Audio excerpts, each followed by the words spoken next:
I don't have any gamer socks. You don't have any gamer socks, man? Come on. No, I got a gamer towel. Well, we gotta get gamer towels. I used to have one.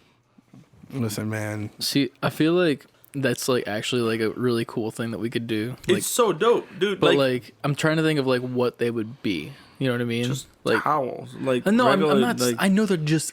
I'm like saying regular gym towels with. yes, but I'm thinking of the sense of like would we get it just like screen printed on there, or like in my head I see like embroidered almost. Yeah. So like, but not like the whole thing. Literally just like a corner of it, and like it's just that corner, and then the rest of the thing is all like black, pretty much. Yeah, well, But then, I don't know. So it's like it's subtle branding almost, you know? nah. I mean, if we make a towel, I want my shit to just be it's on there. Yeah, I mean, there could be both. Like I was like, we can do 3 colors. We pick each one of our colors. We do that, and then because our logo, you gotta remember, it's simple. We can change colors to whatever it is, and then not only that, it's like we can even use like our remote control on there as the logo branding. You know, I'm not against anything. I'm just in my head. I don't know how to explain it. Like it's almost like a fancy hotel towel, but like not white, and like have like the font be white, and it's like embroidered in the corner with like the SB4Q, and then it's just there, and it's nice and like subtle, and then you got like just like the big black towel. You know what? Let me design it. We're working on Yeah, it. and we can figure that out in the future. Deal. I think it's more funny to me that it's actually like a thing that we could do. Why I don't know not? if anyone's actually interested in purchasing. Oh, there's like y'all 3 motherfuckers people. better be interested. We've been hyping up this towel for episodes. Yeah, 3 people Yeah. have been telling us that they already want the towel. So at least we got 3 people who are gonna be like, yeah, we want a towel. Yeah, man. I'm telling y'all, I want to shoot this. We'll do giveaways too. People give us questions. We'll send them a towel. Who never knows, you know? I'm telling you, I want to shoot this That's actually infomercial, this fake ass like 90s esque infomercial about this towel, where all the infomercials do that montage of all the things you can do with it. Oh but- But it should I want to just get steadily more ridiculous as the suggestions go on. Like wash your hands, dry your hands, wipe the table, whip your pets. Like it's just doing retarded shit. Like whip your pets. Like you rewind it up and whip it at your pets. The sad part is I feel like I'm going to be starring in that. Because with all those commercials like the Sham Wow or like, you know, I've fallen and I can't get up. It's always fucking white people. Yeah, it is. And they're giving us a bad name. There's other things that are bad my name for God. it. But like, it's just like, it's always them like, oh, have you ever tried to pour cereal? And they then, just like, fall, they fall they all just over the fall, place. they yeah. rip the bag and then it's just All like the cereal. Hiroshima. And you're just like, oh, whoopsies. Yo, we definitely need to do that. Like I already can see it. It's like Chris, just for once, literally just stick your hand in the whole bag of Cheetos and just grab your PlayStation controller afterwards. Honestly, though, I feel like one shot that I'd love to have in it is like me just staring at the camera, looking pissed off that I have to do it. Just reach into 2 bags of Cheetos to my left and right, and just squeeze as hard as I can. Get all the shit all Get over all And then that just in like there. lift my hands out, and then it's just like a close up with like shrieks, like, and it's like, and then The you whole go to thing runs would be in. that would be the best outtake. If you like this, the picture's all black and white except for the orange on your Hands, fingers. Dude. That'd be funny. And then if we have variations of the gamer towel, you can come in and you can come in, be like, buy gamer towel, and let's like try to Yeah. shill each other's gamer towels. To me, Yeah, that would the be guy who great. needs it apparently. But yeah, dude, it'll happen. I feel that's like. Oh, it's such happening. Like I'm such putting an it on set. It's interesting happening. piece of merch because it's like it could be used for so many things. Yeah, so many Use things. your Listen, imagination. Exactly. if you're gaming really hard and the house is getting hot and you're sweating, hey, gamer towel. Hey, gamer It's just- towel. it's that's there. that's the punchline to Hey, they're like the it's gamer catchphrase. towel. Hey, gamer towel. Done. Period. That's yeah, it. there you go. That's it. Straight to the point. Gamer Fuck. towels your friends. Clean your dishes, wipe down your appliances, hail a cab. Wear a bandana, or deface a building. Like it just keeps getting Steal a worse. car. Keeps getting worse. Murder a man. Wipe off the fingerprints, get rid of the evidence. Yeah. It's like too many cooks. It just keeps getting worse and worse. Exactly. Break out of prison. Break out of prison, write a ransom note, Find your ex-girlfriend. It was all her fault. clean up the blood. That's Gamer it. That towel. needs to be it. That needs to be Hey, it. gamer towel. God damn. And that's like, oh man. I don't know, man. This is gonna be a good commercial. We don't even fuck a product yet. God damn. These towels are made of scientific materials. Use your gamer towel to kill your dog who's chewing on a chew toy. Yeah. Squeaky, squeaky, no more. Gamer towel does it all. Let us know if you would buy a gamer towel. Yes. Reach out to us using the hashtag SB4Q gamer towel. And let us know if that's something that you'd be down for. If you're down for it, we'll make it. That's the thing. Like, we'll probably make, like, T-shirts or, like, pop sockets. Something, like, simple. Like, in the future. The cliche stuff. Yeah, but, like, if y'all are down to clown with the gamer towels, let us know. And we'll do it. We will do it. It's become enough of a meme now where it's like, if you don't want it, what are you doing? You're just going to miss out. That's all. Yeah, come on. Hey, gamer towel. I'm thinking of so many ideas. Yeah. For this fucking commercial.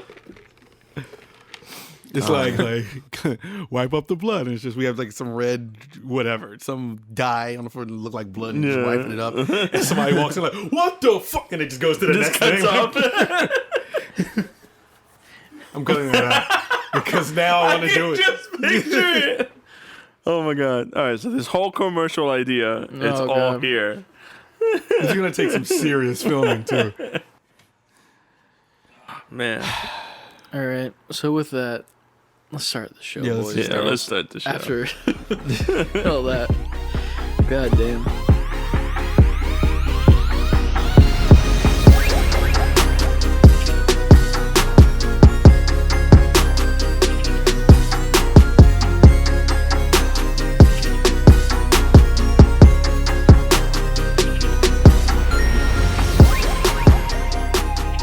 Level Up Gamers, aka our NGPs, welcome to another episode. I go by the name of Ant, and with me is Nico and Chris. And this is Save Before Quitting, but you knew that already because you clicked this episode. And if not, I'm glad you stumbled onto this somehow. It's a weird number to choose, 12, but I don't know how you accidentally click it without saying the title of the show, but welcome. Yeah, welcome to episode 12. Welcome. First and foremost, if you would like to contact us, savebeforequitting@gmail.com, save letter B number 4 quitting on Instagram and Twitter and Twitch. Yeah. And Save Before Quitting on YouTube. Search us, you will find us. I promise you. We have a pretty unique name, and I'm happy about that. We're actually the first ones that pop up. Yo, I've searched a lot of things. I'm like, wow, we really found Chris is a genius. Yeah. This name came from you, yeah. Yes, yeah. It came out of nowhere too. We were sitting around. We were working on the logo for Oxcord, right? Yeah. And then we were just like, let's just shoot the shit with what we can do. And like, what were other options we had? I forget.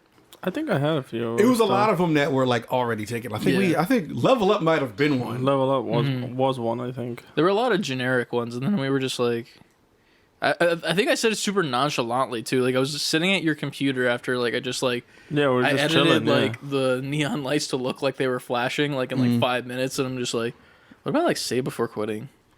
And then y'all were just like, so good. That's it. Like we were like, there's no need to think anymore. That's the thing. It was a good time, man. I miss that old place. I know you guys don't miss the old place because, like, this new place is very nice, but, like, the nostalgia of the old place, if that makes sense. It really does. I get it. Like, I miss the times because, like, well, I mean, obviously we haven't had many times because of the world situation here, but it's like, dude, just like the Halloween party, it was so much fun. Like everyone playing Smash together, and then Ant showing up a little bit late, setting up his own TV to the side to play Smash because he was out of everyone else's league. Like you were so fucking good that you just set up by yourself, and then you finally joined in. I was late, and Nico just like, well, we have another TV here, and I just like, okay. So I just started playing on that until the big one became available. Yeah, man, that was fun. I don't know. There was a dude who was playing with us that night who was like, he was giving me a run for my money, though. Oh, that was Kyle. Shout out to you, Kyle, because shit. Yeah, Kyle's girlfriend kicked my ass, too. Kyle and Ty, they are pretty damn boss at that game. Oh, yeah. Like, I was pulling it out. I was getting the W, but it was not easy when I was facing him. Yeah, he's a rough one to play against. Like, I think I played against him once after you and I played, and I was using the Mii that I had You're fucking cursing me. the horrible one thing that I kept forgetting, the one weakness that I kept forgetting about that me character has no availability of being able to hit low players. Man, I remember when we first played, the first time me and you played, you whooped my ass the first time. Yep. I was like, oh, no. I had to like sit up. So then I was like, all right, cool. Then you pulled out the me, and I had to get adjusted to that. The me brawler, yeah. Because that was getting me, but that was a good time. I still feel really hurt that me brawler had that weakness because you literally zero stocked me that whole fight with Pikachu, and I feel horrendous. Man. I just play Ike, and then everyone hates me because I just spam like the That heavy fucking hit. charge. The charge Yeah, hit. like I just hold my like over melee and just hold it because it's the heaviest hit. Oh, yeah. And just like 90%, and I'm like, if I hit it, then I hit it. If I don't, then I just recover, and it's whatever. And then, Yeah. like, people will just be, like, fighting off to the right. Like, YouTube be fighting, and then, like, you'll roll out of the way of Nico's attack, and I'll just be like, hey, how you doing? Yeah, knock me out. It'll come out like a guillotine. Yeah, man. Once I realized that, I was like, all right, let me get this motherfucker out of here. Let me just focus on you real quick. I'm not good at Smash. That's the thing. Like, I didn't grow up with Smash or, like, even play it when I was a kid. Like, the first Smash that I played was the DS one. Like, I had never played it prior. I think I might have had it on Wii, now that I'm thinking about it. But even with that, like, I didn't have a controller. Like, I played on the Wiimote. Like, that's like the worst way to play. yeah. I've never played on the Wiimote Yeah, before. it's the worst shit. So like, I think it was terrible. I didn't know. I still don't know how to shield. I don't know how to do the shield bubble. Just trigger. Cool. Now I know. I was today years old when I found that So out. you're just playing without blocking. I didn't know how to Oh, block. yeah. I still don't know how to roll. I don't know how to do any of the stuff. Well, yeah, because Well, blocking yeah, is hand in hand with blocking, rolling. Yeah. So I had nothing. I was just like, I know that A is my normal attacks, and if I hold it with a direction, it's a different version of the attack. And Yeah. then if I hold it, it's stronger. And then if I use B, oopsie daisies, look, I'm doing special moves. And then people Yeah. get mad at me because I throw my sword up and then come Oh, back yeah. down. And I'm like, what do you want from me? That's Ether. what I do. That is what Yeah. you do. Yeah. And then Kirby is like Ike light, but with Yeah, a hammer. with a And hammer. He's even better. I'm Kirby's actually very mad because it's winter break. I told you guys that I was gonna go see my cousins. I was playing with my cousin Ari. I told you guys, like, he's boss ass bitch with fucking Bowser and wrecks my life all the time. And I found myself in a very hard pickle because ever since I started So training, a cucumber. right? So I hate you for that joke. Go on. Just got it, dude. So no, it's like because I was training with the me brawler that whole time because I was like, oh, I want to be able to go to the tournament that was going to be happening at the con. I was like, oh yeah, I want to enter it in with the me brawler and see how far I can go with it because it's actually one of the toughest characters to like rank up with. Like all the me brawlers can be great, but not all the moves are great. So Right. it's like it's kind of like lackluster sometimes when it comes down to it. So you have to be smart, and it makes sense. But I found myself to lose a lot of like the mechanics that I knew with Samus. As you know, it was my main. And I picked up Cloud. And I wrecked his life like 4 times over. And I was like, how did playing a me brawler help me with Sword Fighter? Like, it made no sense. Cloud has become my number 2. Yeah. Which is weird because It is. it was always Mario, I think Pikachu, Sonic, and who else am I good with on there? Mario, Pikachu, Sonic. I've gotten really good with Banjo since he's Okay. been released. And like Cloud was something. Cloud is like my number 2 now. Yeah, with me, it was Samus, Rob, and Roy. And then now my Cloud is way stronger than my Samus now. And I'm sitting there going like, how? Like literally I was having a tough time fighting Ari's Bowser with my Samus, and I was like, this is bad. Like Right.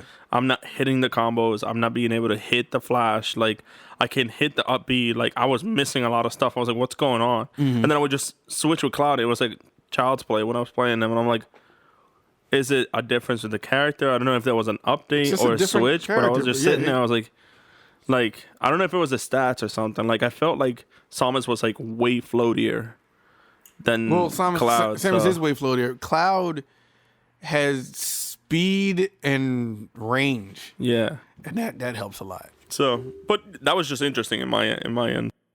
Oh, Ike. Ike is like my third or Ike, fourth yeah. person. I'm really good with Ike. I'm tripping. Not Ike. Kid Icarus.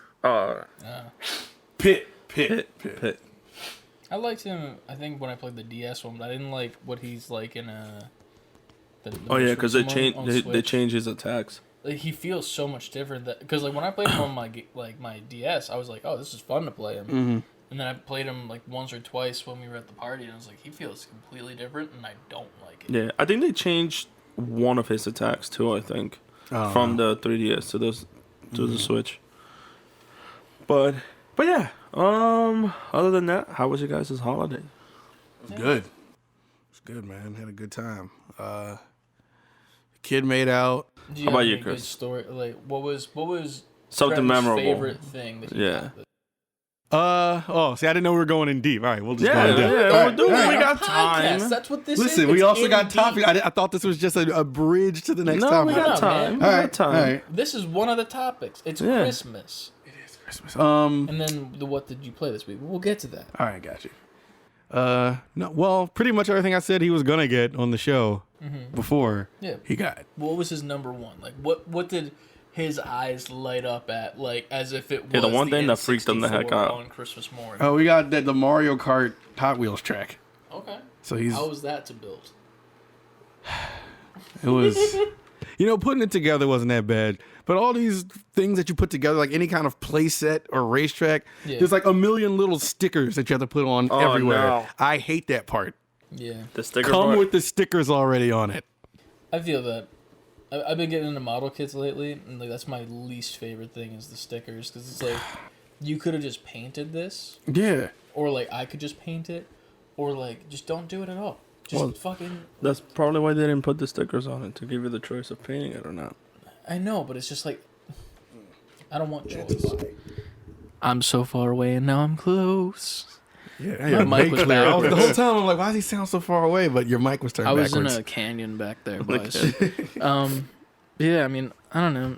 For my Christmas, it wasn't that exciting. No offense to my family, who were nice.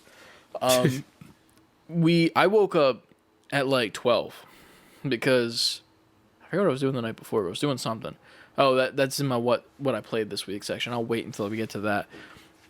So I woke up at 12. I was apparently attempted to be woken up by family, but I wasn't.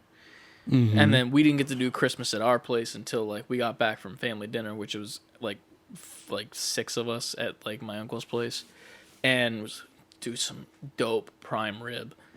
It was the weirdest thing to have for Christmas dinner. Like we walk in and we're like, "Oh yeah, what's for dinner?" And they're like, "Yo, it's prime rib," and I'm like, "Huh." Yeah. And dude, he brings out this like aluminum pan, and he's like, "Yo, just so you guys know, it might suck ass because I left it in by accident for a little bit longer." And I'm like, "I ain't gonna suck ass." And then like it just peeks through like this little hole in the aluminum foil cover, and it's just, like it just shoots out the smoke and the smell, and I'm like, "Oh God, that's what's happening right now." Right. So then everybody comes down. We're all eating. We get like mashed potatoes. Dude, they were fire. Some corn on the side. And that prime rib. Oh fuck, man. Dude, it was some good shit. Let me get you. It feels right like you're there, doesn't it? Dude, it was so good. And the funny part was like my uncle the whole time was like, "I'm sorry if it sucks." I'm like, "Dude, shut up. Like I'm enjoying it, man." I'm gonna stab you with this fork. And I'm like using they like stole Longhorn Steakhouse knives because you know sometimes you leave with it in the box for takeout. Cause fuck them, Yeah, right? and they're nice ass knives, and also fuck them too. So I'm using that. Unless for my, y'all want to sponsor us. yeah, I'll then give you the we love knives you. back. I'll Yeah. scale them back for you. Right, you can have the knives back. Steal 'em back for Longhorn Steakhouse, we've got the steaks. That's your slogan, That's right? your slogan. That's if the it's slogan. not your slogan, then fuck you. So We've got the steaks. So we finish dinner and we get to like the gift giving portion, and literally we've gotten all to the age where it's like it's just cards with money in it. So I get like a hundo from my uncle and them, and I'm like, "Oh, thank you so much, I appreciate it." And then I get a hundo from my grandfather, and I'm like, "Oh yeah, thanks so much, I appreciate it." And then I get like a $25 Starbucks gift card from my crazy aunt who's just like living at their house because and like she looks like senile the whole time she's there. No offense to her, like quick story about her and like her late husband. Like we went to his funeral. Like, it was me. I think it was all 4 of the cousins. It was me, my brother, Kyle, and Alex. And we're all sitting in a row. And we're just, like, giving respect. And, like, we always giggle at, like, funerals because we're, like, cousins. And we're messing with each other and shit. Works. Yeah. And, like, we're trying to take it lightheartedly. Dead people are funny. I understand. Yeah, you know. So we're, like, just chilling. And, like, the fucking preacher is going off about, like, how great this dude is. And, like, I've never known this dude for anything more than being in a wheelchair because that's just when I met him in my life. Mm-hmm. And he goes on about, like, yeah, Jane and Bill are great. I remember when they paid for my kids' flight lessons. And I'm like, and then all of the cousins simultaneously, like, stare at each other on the pew. And we're like, they paid for the pastor's son to do flight lessons. And now here's the reason why it was so, like, flabbergasting. Mm-hmm. Every year when we would see them for birthdays or for anything, do you know what we would get for our birthday presents? McDonald's toys.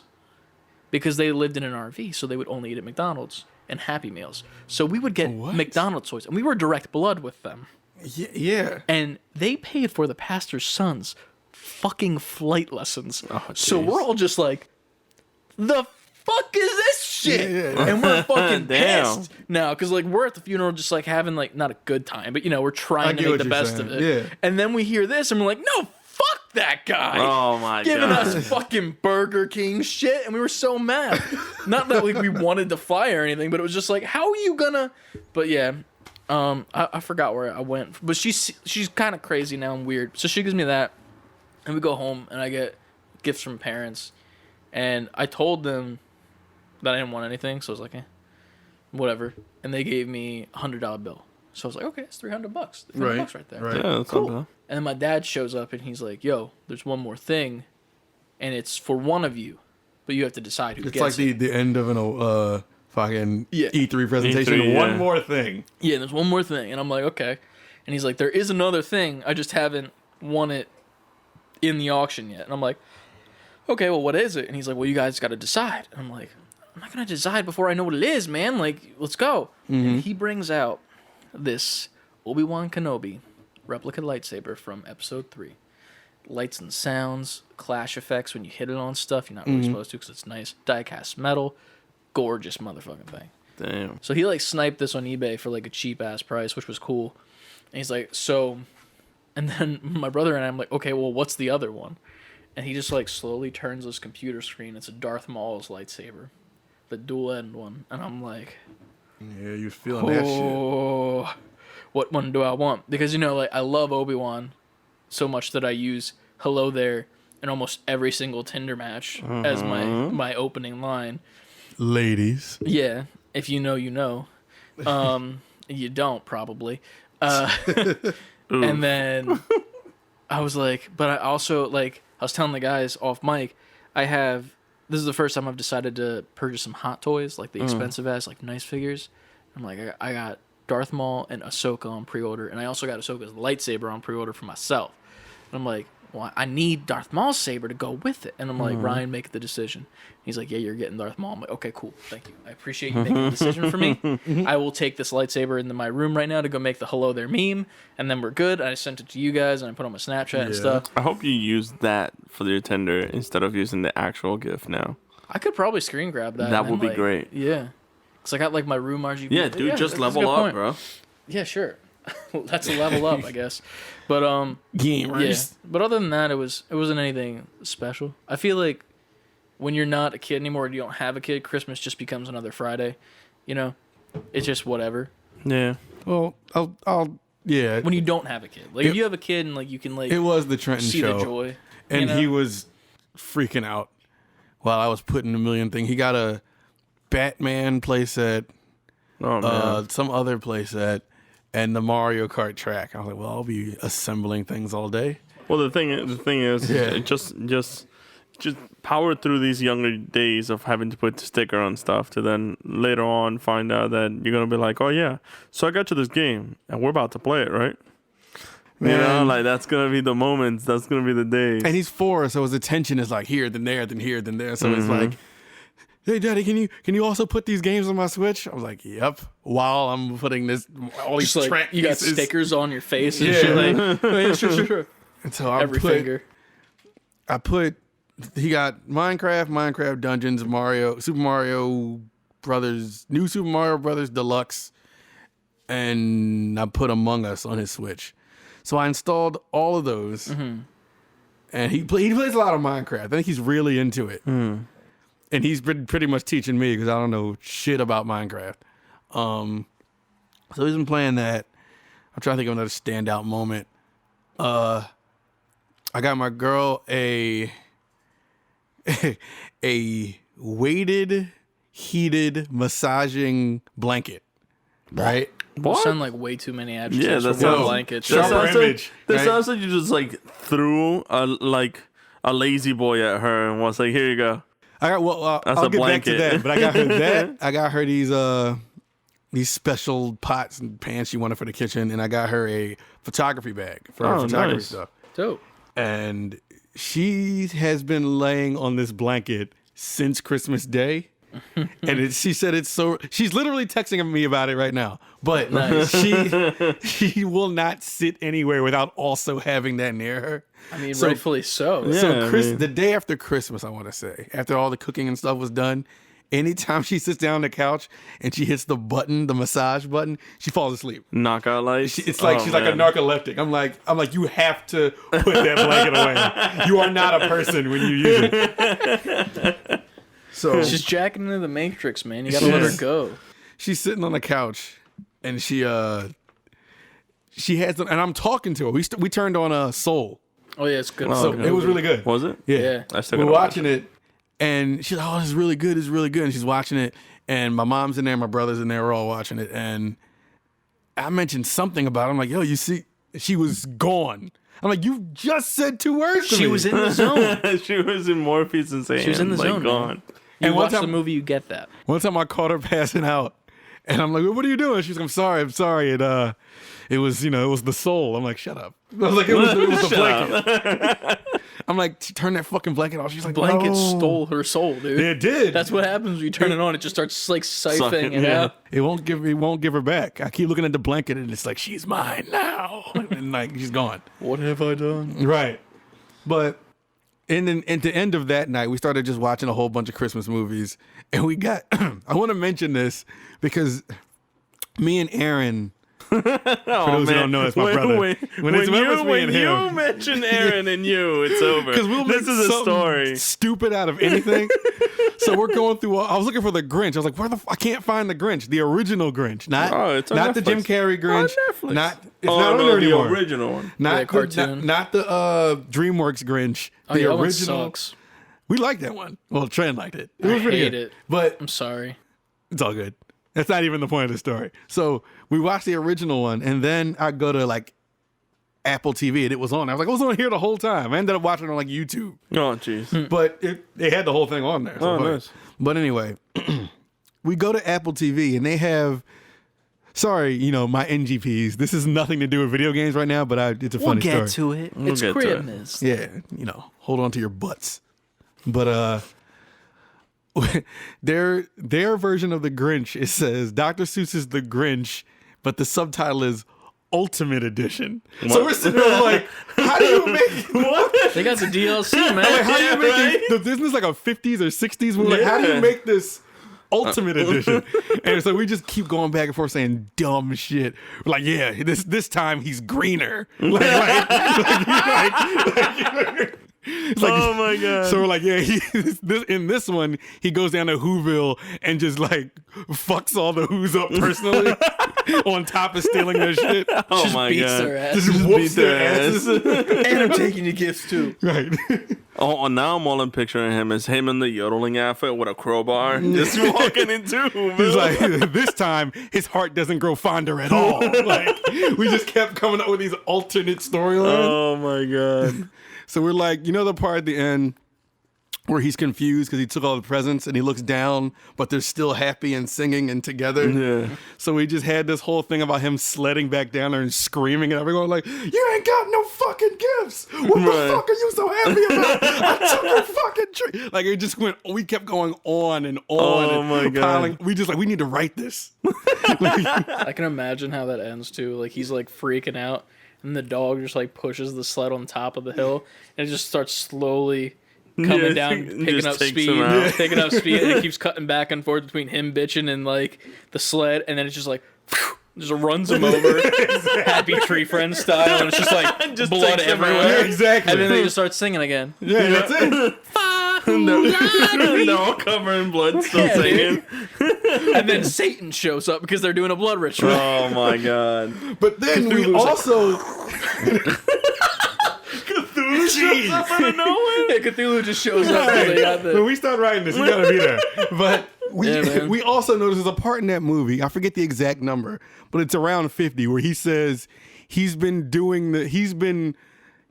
mad at them, the Who's acting like this for like 50 years. I'm like, so wait, so have you peeked down on them and tried to steal Christmas 50 times? Like, what was the point of saying for 48 years? I mean, 40 since you were born?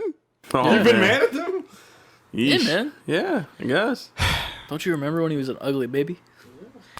I guess. And Jim Carrey's one. The ugly baby Grinch that's like disgusting. He's like, yeah. Anyway, Nico, What? please take the mic because I will keep talking about the Grinch. Well, so I we're mean, talking about the Grinch for the rest of the podcast. yeah, right. Well, my holiday was good. I just I went to go see family. Like I said, I just had a great Christmas. Got to see them all. Everyone's healthy. Played Smash with a bunch of cousins and all that stuff. We did a little competition between me and Ari. Found out that the weird thing I was just talking earlier about was like I've gotten way better with Cloud than I was with my main Samus, and it's like threw me off the loop. But then after that, something that we'll talk about later, but last episode I told you guys I was waiting for that one sitting for being able to finish The Last of Us. That leads into what did we play this week? Yeah, there you go. So what I played during the holidays and we played this week was The Last of Us and Smash Brothers. But I finally got that one sitting that I needed. So I managed to go from 22 hours. No. I was at the time, I looked at it, and I didn't take pictures, unfortunately, but I looked at it, and I distinctly remember my cousin Joldy, who was hanging out with me, Flooded Broom, if you guys want to follow him on Flood. everything. What's up, Flood? He was watching me, and then he goes, "You've spent 24 hours in this game," and I was like, and I just got in the quote-unquote midway point. Yep. And then I told him, and I was like, and I'm going to move on and get it done. Now, followed up, my cousin Nani told me, she goes, well, if you don't get it done, then what's to happen? I was like, I told the guys that they can flame me on the next episode for not doing so. I'll still flame you. But the worst part is that she added an extra thing. She goes, then you're going to have to dye your hair if you don't. And that's my bet. Well, I'm sad that you finished it then. Correct. Because now there's no fun. So I ended up getting on Friday after opening presents and everything, having dinner. It was around 9 o'clock, started playing. Went to bed around 6, had 2 hours sleep because couldn't sleep, one. I was too hyped out for the game, 2. And then all 3 of us were so hyped out for video games that we all got up at the same time. Nice. And then bowl of cereal and a cartoon later, we got back into the game around 8 o'clock in the morning. Classic. And then played Bowls, from 8 o'clock in the cereal, morning cartoons. to 9 o'clock distinctively. And that's when I got to finally get the ending. And that's when I sent you guys the picture of the final ending credits. And we'll talk about how we feel about the ending at the end of the podcast. Correct. We're going to spoil Last of Us 2. It's been a year-ish. Yes. So we will spoil it. We'll tell you when we're going to spoil it. And then y'all, if you want to dip, you can. Yeah, it's Yes. it's the very last thing in the podcast. Yeah. Yes. We're So if talking you about don't that want to last. hear it, don't worry. We won't. There'll Touch be no anything on other it, news yeah. after that. That'll be the Yeah. end of the show. So you Yes. can, if you don't want to hear the end, you can just turn it off right there. Yep. So that's what I played. Hell yeah. What about you guys? We can't flame you anymore just for not playing the game. Yeah, that's right. Now I have to switch to Ghost of Tsushima. Oh, and on you top of both that, have now we're it. back in the same boat and again. hold up. And on top of that, I also got to build the Oh, the Gundam? the Gundam that Nice. you bought me. So Damn, yeah, dude. I got You to do built a both two Gundam things. and you fucking played Last of Us 2 to completion? Yes. Damn. So I do have to 100% it, which I will go I don't back think to you it. have but, to. It's one of those.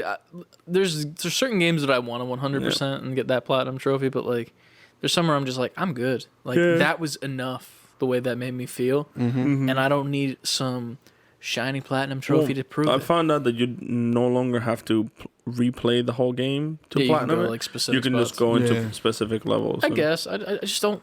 I just don't need to be. I spent so much time there that I was like, Yeah. the ending is so. We're not talking about it now.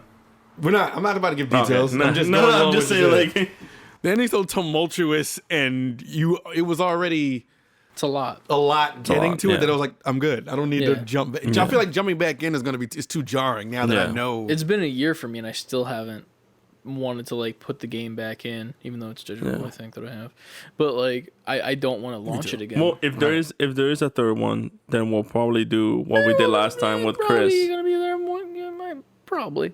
So no, I'm just saying. I mean, saying. if it makes money, they're gonna make a Right, they're gonna you make can't another end one, on a yeah. second. I don't want them to do it, but wait, let's hold this. Let's the rest hold of that that for till later, the end. yeah. All right. Yeah. Because I'm gonna have a comment on that too. Yeah. So, what'd you play this weekend? Did I play anything? I really might not have. You played the game I of mean, life. you played probably with the Mario Hot Wheels. Yeah, right.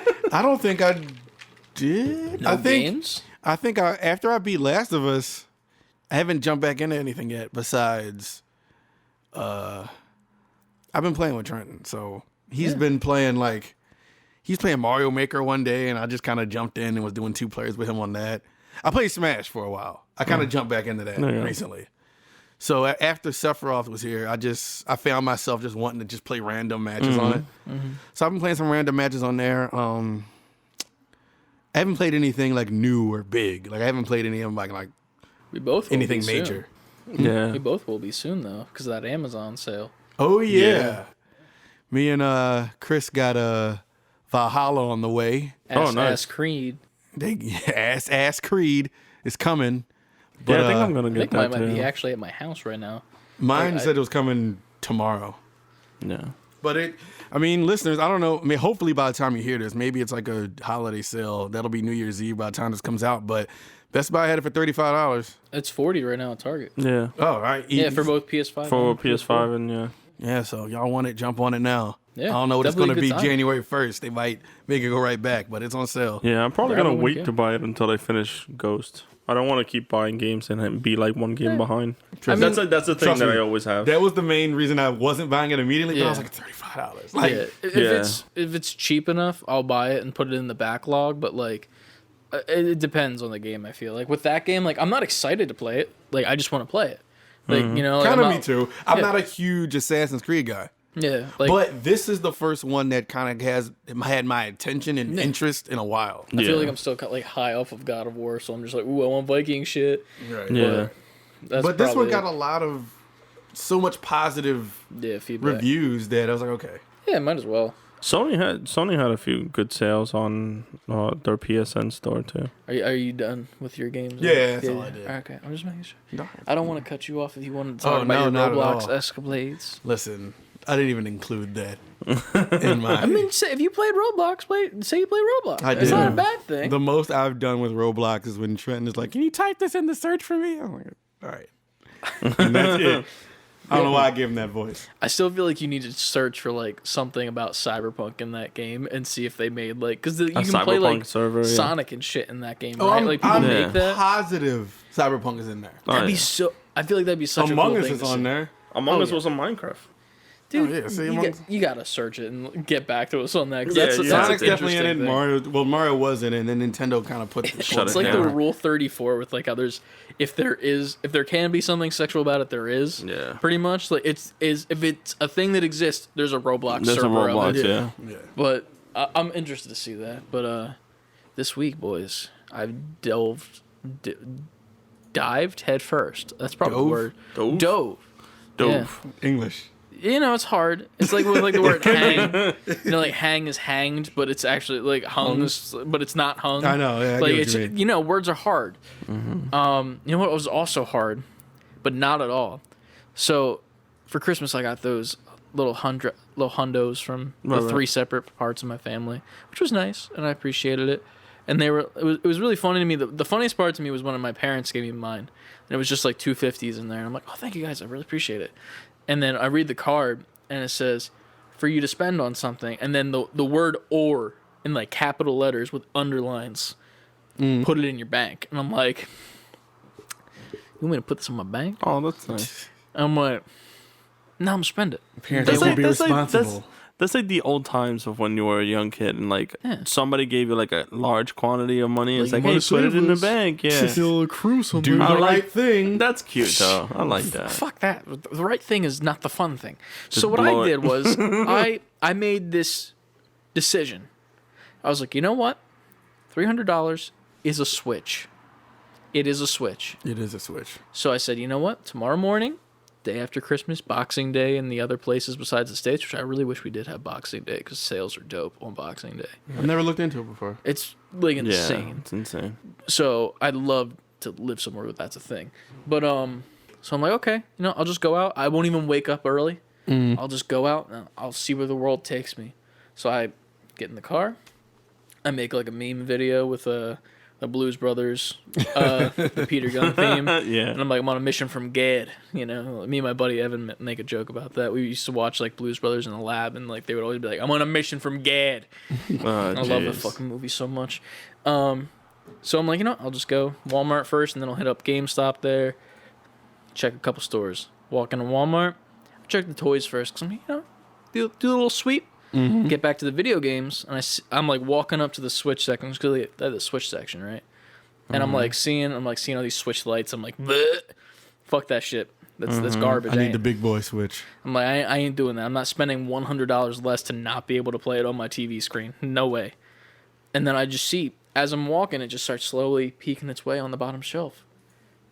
Nintendo Switch with the red and blue controllers. And I'm like, still blown away that you found one on a shelf. Yeah. I found the day after Christmas. day after Christmas at like 12 o'clock. Crazy. So like there was enough time for someone to come in and buy it, 100%. Was it just one? So I go up to the register. I'm like, hey, can I get that Switch? She takes like, first of all, this lady took like way too fucking long. I was like, did she drop it or some shit? Like, is it busted? That'd be my luck. And she comes back. She gives it to me. She's like, you're lucky. It was the last one. I'm like, shit. And I'm like, can I get a gift receipt just in case you did something to it? And then she didn't give me a gift receipt. I'm like, well, regular receipt works, right? She's like, yeah, it does. I'm like, cool. So I book it out, and I'm like, okay. That was way too easy. Yeah. Obviously, this was meant to be. Obviously. Had to be. Yeah, Had it to had be. to be because It was put there for you. they were sold out like even before Christmas on They were sold out for months. Target. That's what I was gonna buy all of one them were too. off. Yeah. Before the PS5 even was like in talks, like for me, like getting one. Like I just came to terms that I wasn't getting a PS5.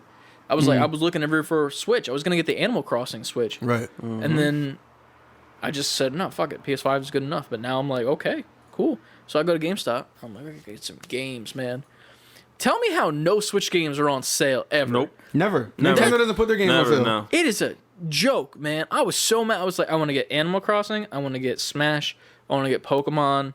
And then I think there was like one other one I was looking into, but I can't remember off the top of my head. I was like, okay, let me look at these prices. All $60. I'm like, you gotta be fucking kidding me. So I'm like, well, the main one that I want is Pokemon.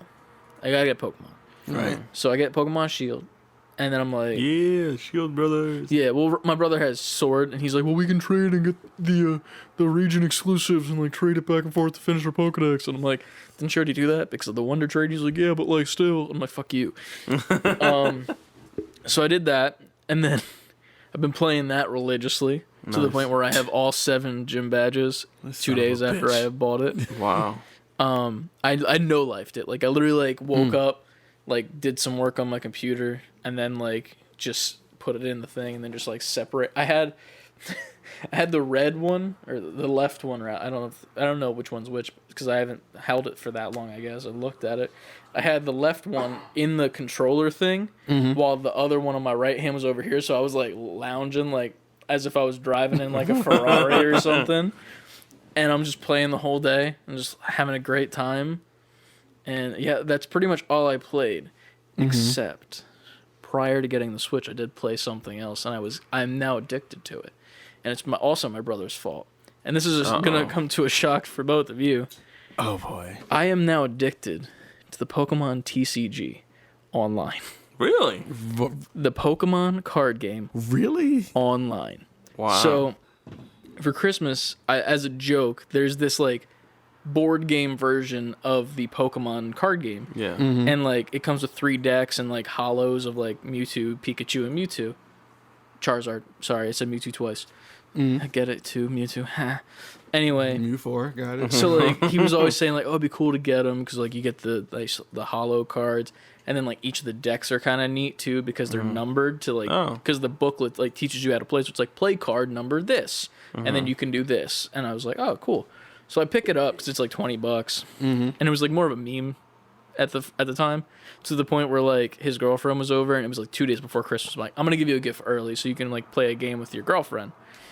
And he's like, no, you didn't. And I'm like, yeah, I did. And I give it to him. He's like, go return it. Go return it. And I'm like, wow, man. Like, Dang. like, I mean, it was kind of a joke gift, but also at the same time, like, you know. And he's like, well, I don't want to play. Like, it's not like you're going to play or anything. I'm like, who said I wouldn't play? Like, I'll play. Like, it's whatever. Right. So we start playing the card game. And it turns out it's not like an actual board game. It's just, you know, like how the Candyland has like the card stock board? It's that, but like a game mat. And Okay. so it's nothing's like you're not playing It's like Candyland card with placements Pokemon and cards. stuff like that? You're actually playing like Pokemon. And he's like, oh, this is actually cool. So we're playing, and then I'm like, dude, this is fun. Shit. So then I go to the store and I buy myself a deck, like one of the pre-built decks, and it's the Sirfetch'd with the sword and the shield made out of a leek. It's like the Farfetch'd dude. So I'm like, oh, I love this Pokemon. It's cool design. And I play with that deck, and I'm like playing with it with him in like real life, and I'm like, dude, I got the code card. I can go enter this on the Pokemon website. So I go enter it there. And dude, I no life the fuck out of it. Oh, no. Dude, you get 3 decks to start for free already. So I'm like, oh, this is great. And then you also get packs by beating like the AI trainers. Yeah. And you have to beat them 4 times, which means you have to have 4 separate decks to beat them. And I just bought my Sirfetch'd deck. So I'm like going through all of these trainers, getting all these cards. So I get a pack, dude. And I got the rarest Pokemon cards that are out there from these packs pulled in this thing. I got the Rainbow VMAX Charizard, which is like an insanely, like, insane amount of money card in real life, obviously not in the game. And then I got this, like, 3 God Pokemon one where it's like they're statues instead of the actual Pokemon, but it's like hollow as hell. And Ryan's like, that's like the rarest card to get in that set. What the fuck is your... And then I just keep getting like more and more pulls, and then I get the Rillaboom like rainbow, and he's like, how the hell you get that? What the fuck? I want that. And he's like getting mad at me, and I'm just like, And you weren't even taking it serious to begin with. no, and I wasn't taking it serious, but I was having so much fun. So I'm like, dude, this is fun. Like, it's super simple. You just read it, and I'm addicted to it now.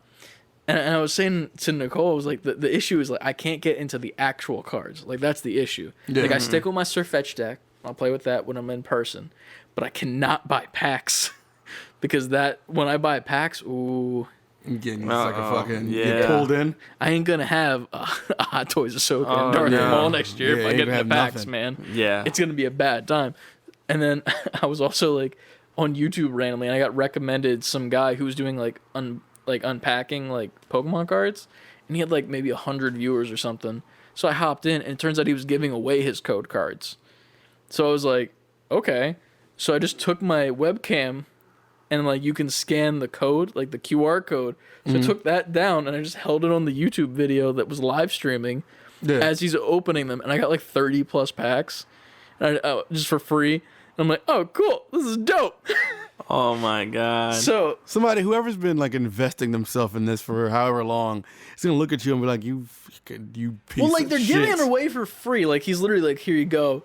But I'm like, damn, man, like it's just so it's fun, and I hate that I like it. Nope. It's not Oh, okay. man. Don't hate it now. Now Man, you're you in. can't hate it now. I'm in too deep with Pokemon right now.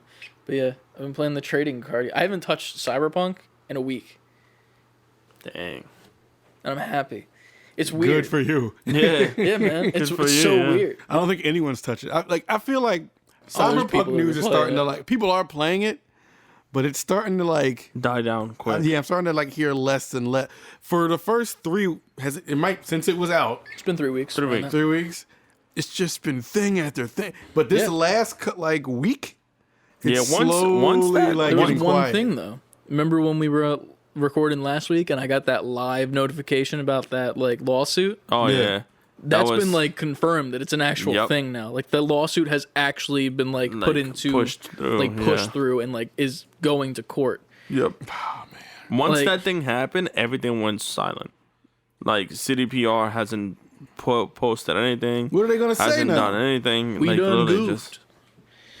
So. I don't know, man. I've seen so much with that game, and like, don't get me wrong, I'll play it at some point this week, most likely, because I'll get tired of Pokemon probably in like 2 days and take a break from it. Mm-hmm. But like, gotta get honestly, DLCs now. No, not yet, man. Not yet. I want to get Animal Crossing first. Oh, okay. But I was gonna get Smash too, but I was like, why?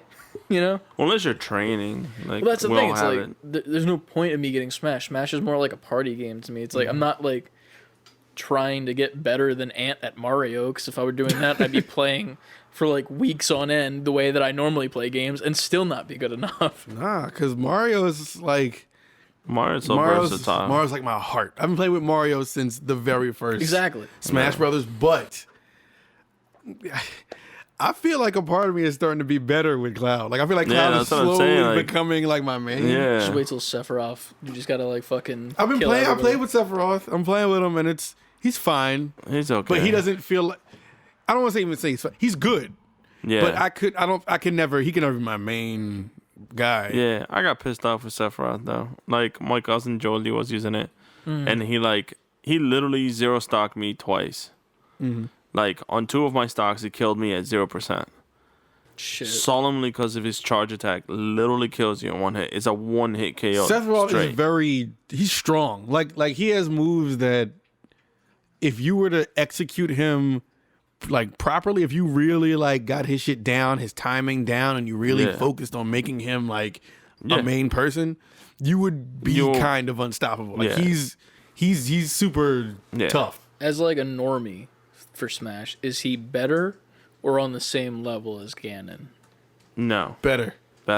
Shit. Yeah. Because like I use Ganon to piss people off because I'm not good. It's hard because you're good with who you're good with. The thing with Ganon, the difference between me or Ant playing Ganon and Sephiroth is that with Ganon you have to, can hit just as hard, but you have to literally work around Ganon's weight. Because his speed, his slowness, and his weight is his counterbalance. He's just a heavy Captain Falcon. Yeah, but with Sephiroth is his range. So, like, if you're at the tip or if you're keeping your range, you're outrageously, like, strong. But if somebody were to face check you, then you're going to have a tough time. Yeah, you know, if you get in, you're right. If you get in the inside with Sephiroth up close, you can kind of, like, muscle him. Okay. But Sephiroth has so many moves, and not only just moves, it's strong moves that can keep you to push you away. Bay, Gotcha. Is it so powerful to the point where like you see a nerf coming and like an update? I think so. Like he has I think his charge is gonna be the thing. He has is it the standing special, the fireball that if you charge it up? Yeah, his charge. Because his charge has 3 levels. You do 1 for mid range, and it goes just so far. Like, if you just hit it, it'll go just so far and do a little bit of damage. Mm-hmm. If you charge it to mid-level, it'll go farther than that and it'll do more damage. But if you charge it to max, it'll go the full length of the board. It can one-hit you from zero. Zero KO you. Not every time, but if you're in the wrong position, maybe you're close enough to the edge, he can one shot you. Can have 0%. Shit. Yeah. But that's like Metroid charging up, right? Yeah. Like, kind of like, not Metroid. Kind of. The only difference is that he can't hold it. Like, he can't store it. Yeah. So you have to push it. You can store it? You can store it. Oh, so he's I was never able to do it. I was never able to store it. Because you can't store it like you normally would store who? I know you can hold it, but you can't store it. Like, all right. Well, maybe that's what I'm thinking of. You can hold it. Yeah, you can hold it and hold the position for a long time and wait until the right moment to let it go. Mm-hmm. But you can't store it like Samus and still keep the blast. I will keep fighting and then release. It's very satisfying when you have a character that can reflect. Back, absolutely. Because that's how I killed him during the Sephiroth challenge. Because he tried to hit me with that shit, but I had him weak enough to where he threw that strong ass one. I had the Mario cape. Kind of hit it right back. He died. I was like, oh shit. Literally, he takes 4 times the damage when he turns around. Like when you reflect it. So it's outrageous. Yeah. I can't. I don't think I can get into Smash this late in the game. Plus, it's like. You could. You think you can. No, it's not that I can't. It's just like. I'd rather play Smash with friends as opposed to like try to compete with people online. Like it doesn't sound like a fun I don't ever play it time. online. Yeah, never. Even like putting like the AI at like level 11 or 10 or whatever I it used is. to Like, train like that on Melee. I used to I just put can't 99 lives, and then put AIs at level 9. that just sounds like torture, dude. I did that. I used to put all 3 AI on Melee. I put all 3 AI. All AIs against me. Yeah, put them all on Team Blue against me, and put them all at level 9. All at level 9. Yep. And I used to fuck them up. It's just crazy. I don't think I can do that. I used to be able to do that every time. I'm not. I can't do that good now. anymore. Yeah. Like I used to on Melee, I could manhandle them. Yeah. Now it's like It's a little tougher. it's way tougher for me. But yeah. So that's good. You were playing all that. Yeah, man. I mean, it feels good to be a part of the Switch family. Feels now. good. Yeah. It feels Welcome. good that you're welcome. Now we can get you in the Pokemon and Well, I mean, I've always been in the Pokemon. I think I skipped X and Y and then Black and White 2 were the only ones that I missed. oh, you played Alola then. I played Black and White. Sun and Moon. No, I didn't play those. Oh, okay. Yeah, I didn't play that Sun and Moon. Because that one was for 3DS. What was it? Sun and Moon. Sun and Moon and then Ultra Sun and Moon. Yeah, I didn't play those guys at all. Like I didn't have the system for it, so it was not my time. That's good. But I'm glad to be back in it. Grookey Gang. I don't know why people think Sobble or Cinderace, whatever what's the Score Bunny? I think Score it's Bunny, the yeah. original evolution. I don't know why the people like them because I think the evolved forms are dumb. Like Cinderace just looks like Lola Bunny ate like some hot tamales, Yeah, that's true. and then I like Sobble's one is just emo weird. I liked Sobble though. I like Sobble's I like original. Sobble, but I don't like his I finish. like Sobble's first and second evolution. His third evolution. Second evolution's iffy, my dude. It's like a 13-year-old in middle school listen to my chem. The reason why I like him is because of this. Like, if you ever watch Soul Eater, Yeah. you know Death the Kid. He's nothing like That's Death what the it looks Kid. like. Like No way. that's really No. the person I Not thought at of. all, dude. Yeah, like the whole parted hair and everything. Like it's Death there. the Kid has a bowl cut. Yeah, with the part. Yeah, like a tiny part, not like his look like little teardrops, my dude. Yeah, that's cool. Nah, I can't see that. I'm sorry, I argue against you. Yeah. Plus, I didn't like Grookey's design, to be I honest. promise I'm going to play Pokemon again in my life. We're gonna get you to Pokemon. Yeah, it's very fun. Like It is this fun. new one, I'm very surprised with how much the story is like not like how we were talking in the first episode, how we want like the role playing game of Yeah. like Pokemon. Like this is it actually seems like a decent story, but it's very much like it's the same thing. Oh yeah, Yeah. because Adrian got it. I forgot if she Yeah. got Sword or Shield. yeah, is she? I don't remember. But yeah, so I've seen it Yeah. because she beat it. I feel so bad though. There's one character, his name is Hop. And Oh, yeah. like I know him from the card game because his card allows you to draw 3 cards. So I was like, I just know him from that. Right. And then I start playing the game and like they introduce him as the younger brother of the champion and he's like your rival to start. I'm like, okay, cool. Usual Pokemon stuff. Cool, whatever. And then like I just beat his ass every single time he challenges me. Right. And like he's slowly getting more and more depressed with his like dialogue. And then this like douchebag character BD shows up and like beats him and then he gets like full on like suicidal sounding. And I'm like, what the fuck? And he's like, you know what would make me better? A battle with my rival. And I'm like, fuck, do I let him win? Like, No, fuck that well, kid. well that's the thing. I'm like, no, if I lose, then I just go back to the Poke Center and then I gotta fight him again. So then I beat him. I'm like, dude, this kid's gonna kill himself by the end of the game and it's gonna be my fault. This is Last of Us in Pokemon. I was Yeah, like, what right? the fuck is happening? Like, this kid is, like, getting his ass pummeled. Like, I'm not even switching Pokemon. I'm using my main one, and it's not even type advantage to any of the shit, and it's still slapping this Shoot kid. or shoot. Shoot or shoot. I Yeah, guess shoot so. to shoot, man. Let's say Yeah. you showed up to the court, you're going to get this ass whooping. Yeah. Speaking of shooting their shot, moving on to the next topic. Let's get into the news, Oh, right? man. KFC. Please Finger explain licking this to me. good. I keep seeing it, but I keep not reading into what is it. it? So, pretty much, I think it wasn't a meme at the start. People thought it was a meme. They released, like, this hype video about, like, their own console, and it has a chicken warmer inside of it. So like you order your KFC and then you put your chicken in there and it keeps it warm. It's pretty much just a mini PC with like I don't know if it's like a low power microwave, but let me like read this out a bit. So according to the store page for the mini PC, the KFC console is being made in partnership with the Cooler Master. So that's a thing. All right. So this small slot will apparently use the natural heat and airflow system of the KFC console to keep any fried chicken inside hot and crispy. So it's pretty much just using the PC functions to keep the chicken hot while you're gaming. It's a PC. It's a PC. That's what I was confused So by. the Like, actual, what does it play? So it's a PC. It's a straight. It's It's a just a straight up PC, PC. so you So you can can play just- PC games if you Yeah. want. So I Steam, assume you- Steam and Stadia. This is Yeah. probably Google's doing. So here's like the features of the PC. So I'll just read out this paragraph because it's going to be weird to just like try to summarize it. So on to the actually interesting potential features of this PC. Well, the thing actually promises quite a bit of power. It will ship with two 1 terabyte PCIe NVMe SSDs, or in plain English, extremely fast digital drives. Okay. To fit inside its extremely small form factor and Terabyte, indeed. Yes, sir. Jesus. Assumedly around the chicken warmer. The KFC Assumably. console also sports an Intel NUC 9 Extreme Compute element. These small enclosures are extremely compact motherboards fitted with RAM and a processor. Typically, they're found inside Intel's NUC Mini PC's extremely small form factor computers. So, Okay.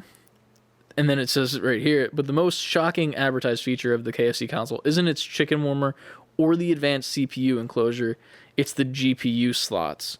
The KFC console promises consumers to access hot swappable GPU slots, a feature typically not found in consumer motherboards. So pretty much this shit is OP for what the fuck it is. And they're serious about this. Like, you can go buy this right now. How much is it? I could not tell you off the top of my head, but I can tell you in about 20 seconds. How much hard drive space does it have? 2 terabytes. 2 terabytes? Yeah. 2 giga crisps? Giga crisps. Giga crisp. Did you get a Stretch Armstrong for Christmas? I get it. I see what you're putting down. Listen, maybe. Let me see if I can find this price to alleviate the where the fuck is it, man? It's like hard to The find. whopping price of 300 kernel bucks. You can Kernel get this bucks. PC personal crisper. The worst part is like it's branded Asus too for the computer. So it's Oh, it's an Seagate. Asus? So it's Seagate, Asus, and Cooler Master that got together and made this system. Why can I not find it? Oh, It's the on Cooler greasiest Master. computer yet. Oh, Chris, to add to your thing, this thing is not just outrageous as you said. It is outrageous. If I buy this thing, I want free KFC for a year and I don't even eat It has KFC. to- 240 FPS. Yeah. Yeah, dude. It has an NC100 chassis for the body. It has its own self Asus GPU slot, and it says it's VR ready, ray tracing, and pushes out 240 FPS at 240 megahertz output. So it pushes 4K display. It looks like you can't even pre-order it right now. Yeah, That's the not thing. yet. Not yet, but it's also VR ready Yeah. with ray tracing software. Yep. The Colonel says, "Get good, bitch." Dude, like, it's so weird to me because it's like it's a joke, but it's also like A legit thing. think about it. Like, My right question now is- you're in the market for a PC, kind I of, but am. not really spending money wise. Is it bad if you get the KFC PC? Yes, but not because Yeah, that's what I'm saying. Like, that's fucked. But if, like, it's good. if I buy the KFC machine, You'll probably they're put gonna in- be like, "Oh, of course you got that one." Yeah. I feel like you're Bitches. gonna be. But You're not even buy it yet. is it Yet. is it bad Yeah. for me to make? Is it bad for me to make the joke that you'll probably just put Popeyes in there instead you of gotta KFC? do that. I'm sorry for everyone out jokes there, write but I themselves. had to. I put Popeyes in there. KFC just tweets me a picture of them with a gun, like, return it. You get the red ring of death. They have a kill-off switch, and then just like, this guy just had Popeyes. Click. It's got like Kill smell-o-vision, switch it. and it's like, we don't smell all of our spices I on can't, this chicken. I can't buy that just because, like, just on principle. No. Just so Yeah. that people are like, of course you got No. the chicken machine. the chicken machine. Of course that's what he got. Yo, you'll definitely be needing the gamer towel if you're eating chicken on your keyboard. Oh, fuck, now I might have to get it. It lends itself so well to the gamer I towel. know. Can It's- you imagine getting a partnership? KFC will partner up gamer towel, KFC console. KFC will stop do saying it. the word Popeyes. If you do this. If they partner with us, you guys have to be doing all the promos. No, sorry, we're gonna have to use your aunt. You just have to say finger licking good at Just- the end. That's all you gotta yes. do. Have me doing a bunch of cliche shit. Like, all right, we want you to play the console, look directly in the camera, and say, finger licking good. Sound like Angry Thomas the Oh, Train. man. Man, gotta lick my fingers before I go to the next game. Like, I'm not gonna be that guy. Have that really bad allspice moment. Now look at you with your plain ass computer. Now look at me with the KFC machine. Now look at you with now back to me. Then they're gonna be like, well, of course, of course you're gonna be the one on the show playing, and the other guys can. Manscaped's gonna Who's leave gonna us. represent the fried chicken more than you? Oh god. You got an orange soda to go, some Kool-Aid with that? Like, yeah. I'm gonna sip some Kool-Aid and play my fried chicken machine. Who loves orange soda? Who's online? Let's go. They're just gonna make the KFC machine pop out of behind a watermelon. Exactly. Like, come on. So that was just bad. You just All stay of quiet this. while we do this part. No, it's crazy because like this is gonna be a thing. Like Yeah. once it comes out, how are they gonna advertise this? Like, because they're gonna have to send it to social media influencers. Yeah, Like, they have we, to. we Yeah. obviously are still small of a channel, but we do appreciate our audience. But it's like they're not partnering with us, so we'll just get that out of the way. Nah, Who are that's they just a sending joke. this to hype this up? There's a bunch of people that Kanye can send- probably. I want to No. know who they're sending it to. You know what I mean? Like, I'm thinking, like, who's the best person to send this to be, like I'm thinking Kevin Hart. Like, he could sell this thing in a fucking instant. Because he They would gotta make the be careful. jokes. And They then gotta be careful with it. You gotta though. send it to somebody who's already a joke machine. So yeah, Yeah. Kevin, He you would can be send Kevin to would him. make for it. Yeah. Because he would make the exact jokes you're making, but, like, with a higher pitched voice. but Like, he people didn't go would hear through it. puberty. People would hear my jokes. People hear it. Listen. Look, I love all 15 of you who heard this. Listen, there's more than 15. We got Pete. Yeah, we got Pete. But- We do. But we got peeps. We love Yeah, y'all. I'm just Oh my joking, God. but Yeah, I feel like that'd be that- perfect for it. Like, you literally sign that. Like, he's already. Isn't he partnered with Old Spice already? Because he does the Cold as Balls show. Yeah, he does. Yeah. So you got Old Spice and KFC working together. yeah. You got Cold as Balls and hot as fuck chicken in your KFC console. yeah. Kevin Hart is like the perfect person to advertise this because he's the only person that can make this not seem bad. You know or what they I just mean? gotta send it to all white Yeah. people. But then it's even worse How's it worse? because then you're only sending it to white Well, people. no. Not all right. All right. That's what I was That gonna is- say. that is what I just said. that was pretty bad. Yeah, no, you don't do that because then you're cutting off a piece of their audience, which like with Cutting the joke. off a thigh, Yeah, cutting off a Oh, breast. no. You gotta send it. All right. Obviously, not only white people. but yeah, like it's got to be diverse who they send it to. But it's like I feel like the perfect Well, spokesman. then I'm the perfect person because I'm Yeah. sitting next Yeah, to. you're there. I'm sitting We're the next to a perfect Puerto Rican person. guy and a white guy. Yeah, man. So send it to me, Send it to us. and then I'm gonna be all. KFC, give us a console. I'm just gonna. And it's got no PC. He's got this little Mac thing that looks like it's a square. What the? Don't be a square. Send us a console. Yeah. They're gonna be like, "Hey, we love the content you guys did with our KFC console. It's great. And could you mind if you could I don't know how we lick your put fingers? this. Can you like, kind of black it up for us, make it I'm like, you know what, KFC? I got you. And then they turn the camera to me again. I just have on like the huge I got jeans, my Tim's on. I'm like, listen, motherfuckers. I got the KFC machine on deck. You already know what it is. I got my music playing in the background. Like, listen, bring the camera over here.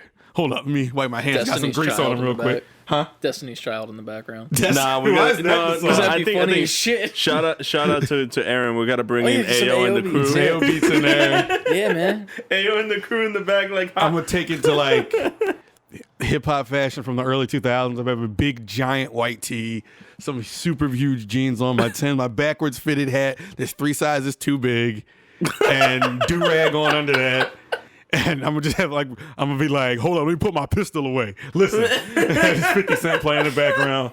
Like, all right, so we about to go on Steam, right? Yeah. What we're gonna do is We're gonna go on Steam on.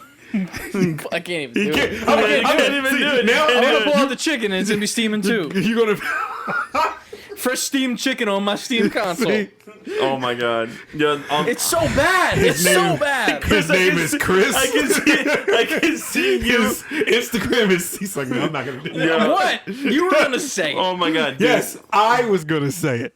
Yo. I just said chicken steaming. I'm with you. I'm sorry, but like the moment you said that and Chris like started like doing the whole thing, the first thing that I thought of was what's his name on Get Hard, the movie Will when Ferrell?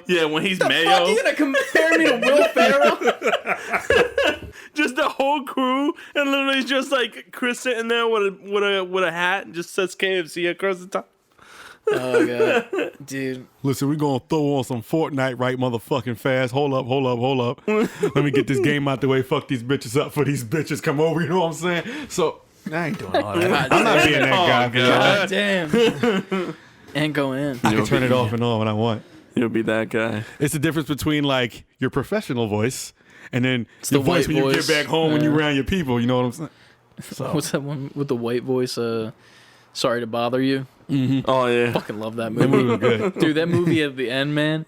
Oh god, it takes a turn. I thought this was just like a really fun movie that was like, funny and like commenting on like, social norms and stuff and Yeah. like Yeah. and then horse Yes, happens. out of nowhere.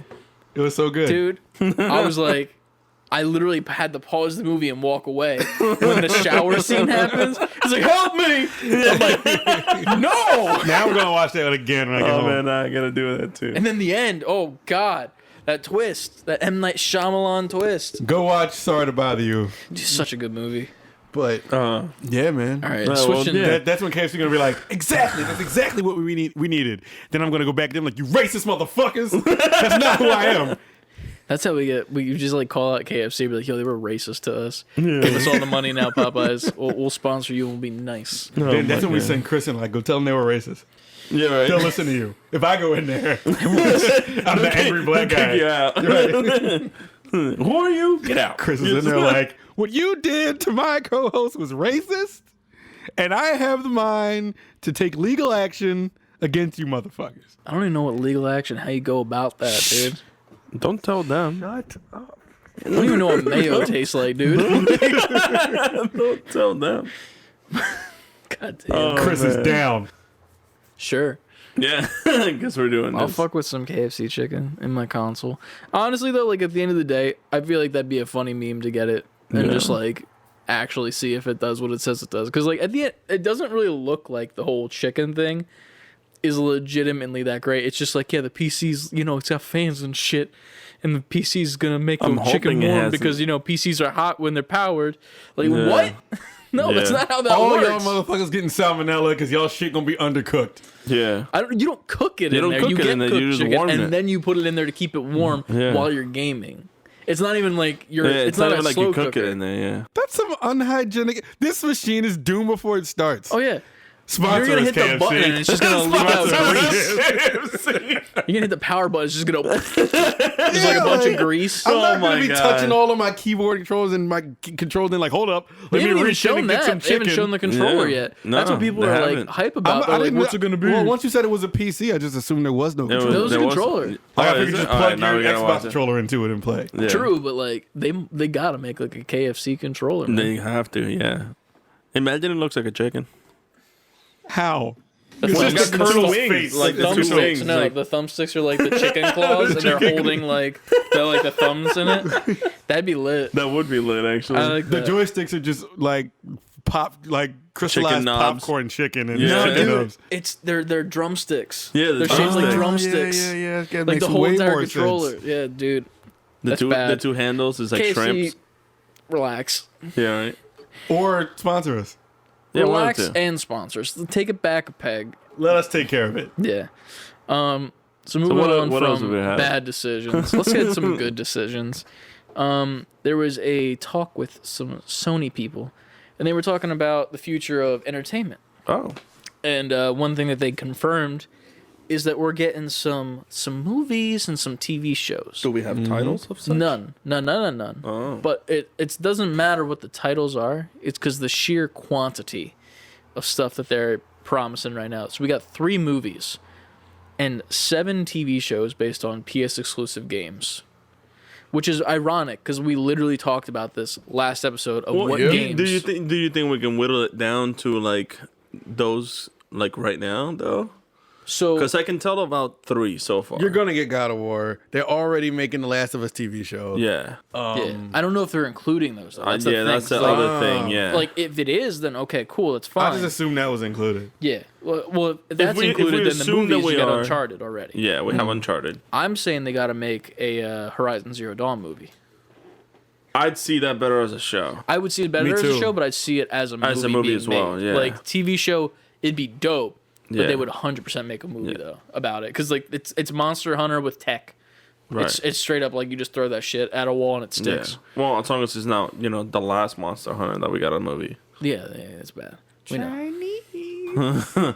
Such a bad. What is up with like weirdly racist things around like video games know. right now? Like the KFC console and then like Chinese. Like what's happening in video games? Fucking sexism and shit and cyberpunk kind yeah. of.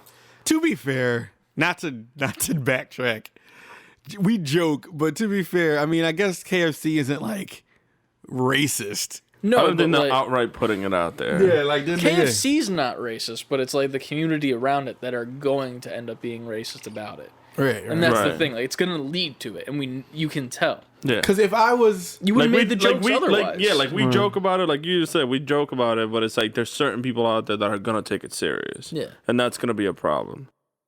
Like it's all in good fun. Like you just went off there, and it was fucking hilarious. But like there's one person who's gonna be offended, Yeah. right? and it's like, Hey, black people, don't be offended. I'm black.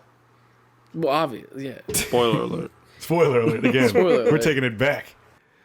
Back to black. But yeah, I mean, well, going back to the movies and stuff, if we were adding the ones that we already know of, so if we have an Uncharted movie, so that keeps 2 movies, and we know that we're having the Last of Us show, so that's 6 and 2.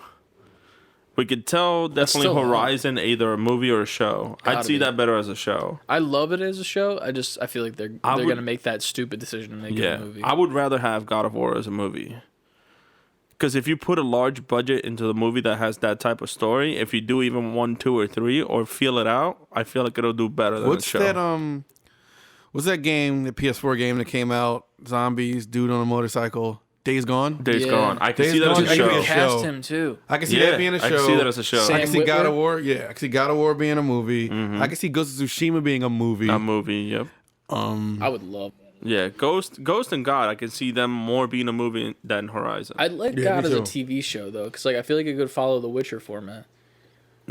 It literally would follow the same thing. Like Yeah, you just but- take a tiny story and make a whole entire season Well, about the- like one side mission. The thing is that if we're talking about just PlayStation exclusive, God of War can work as a show if you include everything else. But if they're Yeah. basing just the new God of Start War, at the beginning. a movie. No, start at the beginning. Give me No, a I TV would show. love it. If they do Yeah, a TV man. show and they start from the beginning, outrageously, I would sit my ass yeah. in the freaking couch and watch that shit Literally, for days. give me Lost, but with Kratos. Oh, yeah. Like straight up. Like, That'd be dope. Give me Yeah. like 12 seasons, like cover like maybe the first game in like 2 seasons, and then Well, you like also one gotta- season is like one game, Yeah. like, and then like you break it apart and then add like some original shit in there just in the meantime, just to be like sprinkle it in, like Well, straight they up have- Mandalorian. This fucker. They have some original stuff when it comes to like comic books and books. Yeah, That they go actually from there. have like stuff Do it. for. But, But, if yeah. they do start from the beginning, a show. If they start If it's hitting just God Kratos of where War. it's now, I would like that a movie. The reason being is because it's so much easier to concisely explain, hey, this is what kind of happened to him. This is where he's now. I feel that. You know? I almost just feel like if they were to make a movie of the first God of War game again, like I would just be like, but the game was just perfect. Like, Right. There's nothing There's nothing you that can do to make it better. Right. Like you're not gonna, like, I was gonna spoil something for a second for Mandalorian. Don't do it. I'm not there yet. You're not there yet. And it doesn't even watch Star Wars. That is why fine. our first playthrough is going to be hilarious. Oh, Yes. Yeah. That's another thing we can. I guess we'll switch off the movie topic for now. It's just cool that they're doing that. Yeah, that But is cool. I think that they need to make since it's a super spotlight on that Ratchet and Clank game coming out, that would be a which show. is their first like full on next gen exclusive game for PS5. Because I wouldn't count Spider-Man. We went through it. We know over this. Yep. I wouldn't count Demon Souls because it's just a remake of a PS3 game. Yep. But their first full-on made for this system, going to be on this system next gen, is Ratchet. I think Ratchet and Clank should be a cartoon. And that would be an amazing cartoon. I would watch the crap out of that.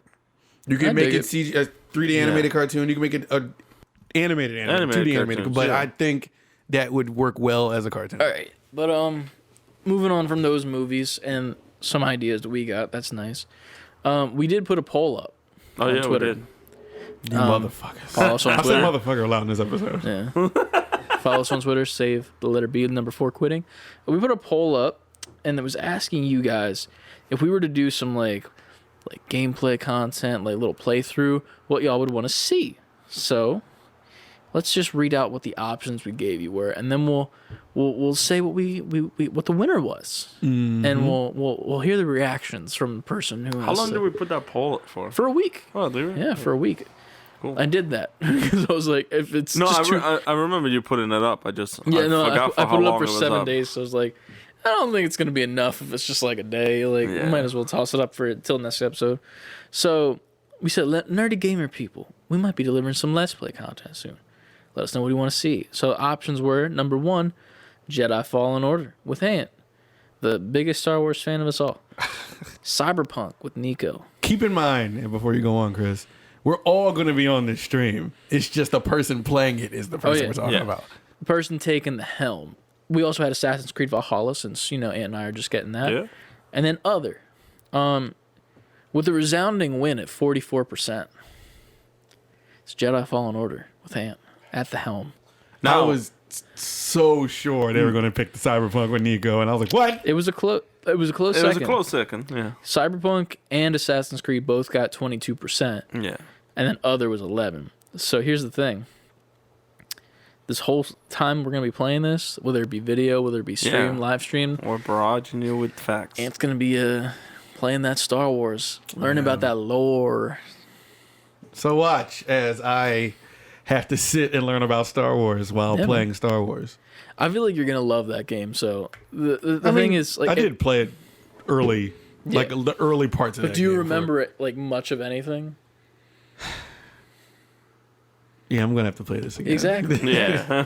See, now here's the thing. Before we do that series, I'm going to make a request that you at least watch the original 3 movies again, just so you have context of where this game starts. Yeah. Because it starts a little bit after. You have to tell them. You have to tell them which first 3 though. Yeah. The original 3. No, the prequels. Oh, those. I seen episode 1. Wait, and I seen episode 2. Have you not seen 3? Because 3 is the best of them all. Yeah. That one you would actually like. That's You actually would like that one more. I did not go see those movies because I wanted to go. I was taken or probably dragged somebody. Hey, come see this with me. I'm like, gotcha. Because here's the thing, they're charming now. The first one, very much a fan of still, because this is pod racing, fucking amazing. Yeah, I remember that whole thing. Pod racing is great. The lightsaber stuff in that, Duel of Fates with Darth Maul, awesome. Second movie, yikes. You got to get through it. That movie was rough. It's rough.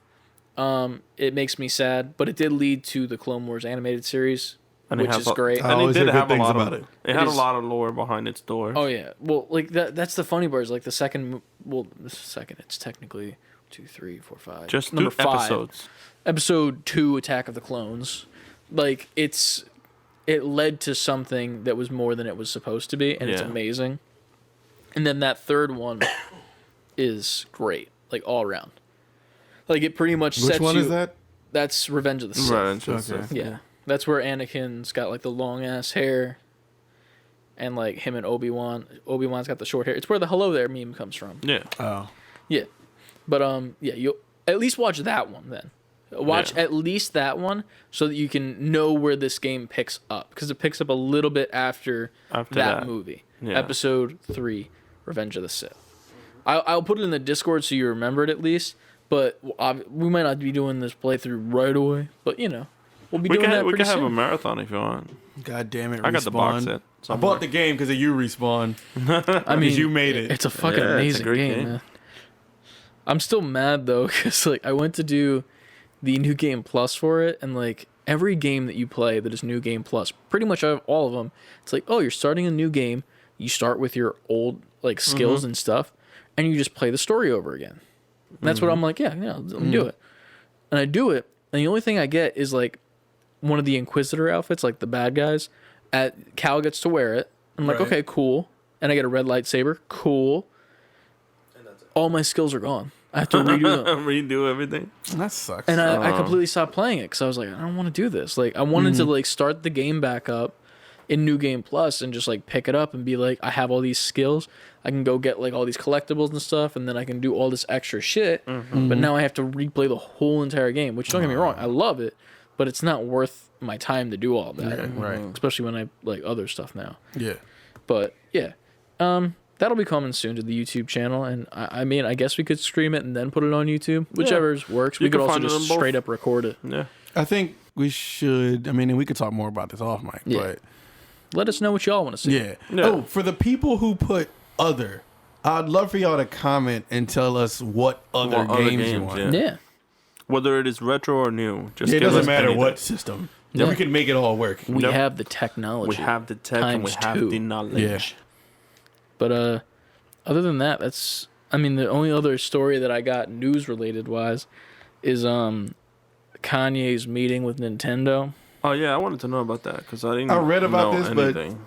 but I didn't again go in depth on this. So what's the deal? I Chris would know because I didn't read. So I just read the article and it's a bunch of quotes with pretty much, I guess, what's his name over at who used to be at Nintendo? Reggie Fils-Aimé. Yeah, Reggie, our boy, Body Ready boy. He was on like an interview, and he was talking about how this time that Kanye wanted to work with Nintendo, and he was in like the room with the meeting, and they had to like pretty much turn him down gently because they were like, yeah, we just got too much shit on our plate right now. Like, there's no reason for us to start this up with Kanye. There's nothing there really. And then like they told Reggie that he had to tell him no. And like the quote here is very funny. Let me read it. He said, Kanye, you don't want to work with us because we're tough. We're hard. All we do is push for the very best content. We would not be the type of partner you would want to work with. And then Kanye looked at him and said, Reggie, you're exactly the type of partner I want to work with because of that reason. And then he's like, oh my God. Oh no. Because he couldn't turn him down, but like they had to force it down. But it's just so funny to me that like that would have even been a thing. Like, what would the game even have been? I wonder what it would Kanye have in the been. past talked a voice. He had even that little trailer about a video game. I think it was at an award show or something. I don't remember. Maybe it was a Kanye show. I don't remember. Was it like a video game related event, or was it straight up like just? It was some a game shit? about. It was kind of dedicated to his mother who passed. I don't remember the details. He showed like a little brief thing of it, saying he was making a video game. Now, at that time, there were no talks about Nintendo, but that's the only video game thing I've ever heard talk about. So I'm assuming maybe he tried to sell that idea to them. Yeah. I don't know. Dude, you know how I think would do great with him? Blesses. Thank you, sir. I think that he should definitely talk to the fuck the Oscars guy. Oh yeah. Because I think they could make some fucking gold, dude. Because that first game, was it Way Out? It was that co-op. Like, dude, that game is such a cool concept. Like, you buy one copy of the game, you give another copy to your buddy, and like y'all can just play the game, and it's split screen for both of you, and then the story just takes over when it needs to, back and forth. You go through the whole entire story together as like these two people that are just in jail together. I like the concept for the second one. The second one is even cooler to me. Like, it's like a kid's toys that he makes of his parents, and his parents are like about to get divorced, but then they get turned into the toys, and they have to work together to get like back to their real body and like form their bond, and like, you know, I'm like, that's such a fucking thoughtful. it's such a cool idea. And like, while I don't know much about Kanye West, I know for a fact the dude has a mind that is very out there. Yes, he does. And like, I don't really listen to that type of music mostly. I know it's whatever. I'm with the guy here who has a whole podcast about it. You want to hear me talk some shit about Kanye? Go listen to the aux cord. Do that. Hell yeah. But like, I don't know like if he actually is thought provoking. That's the thing. 'Cause, like, I know that he has like a fucking weird ass brain, but I don't know if it's like thought provoking or interesting. I've seen some weird shit that he's said, like minus the whole like Taylor Swift bullshit. Kanye West like, is musically, he's very musically intelligent. Okay. He's a high music IQ. Kanye, to me personally, and this is coming from a fan perspective because I was a huge fan of Kanye first 4 or 5 albums, right? 4 albums. That 5th album was fucking trash. is that the church one that was like with the choir? No. Or is that a good one? No, it was Yeezus and it was bad. Yeah. It was fucking garbage. That was bad as well. Shit. The church one wasn't horrible. It wasn't. It was interesting. It was, yeah. But to me, Kanye, I'm trying to figure out how to word this. He believes his own hype, which he should. He's made 4 classic hip hop albums in a row, which is almost impossible to do. Yeah. So he's earned all the credit he's given in the music realm. He's doing a lot in the more recent years to kind of shit on his own legacy.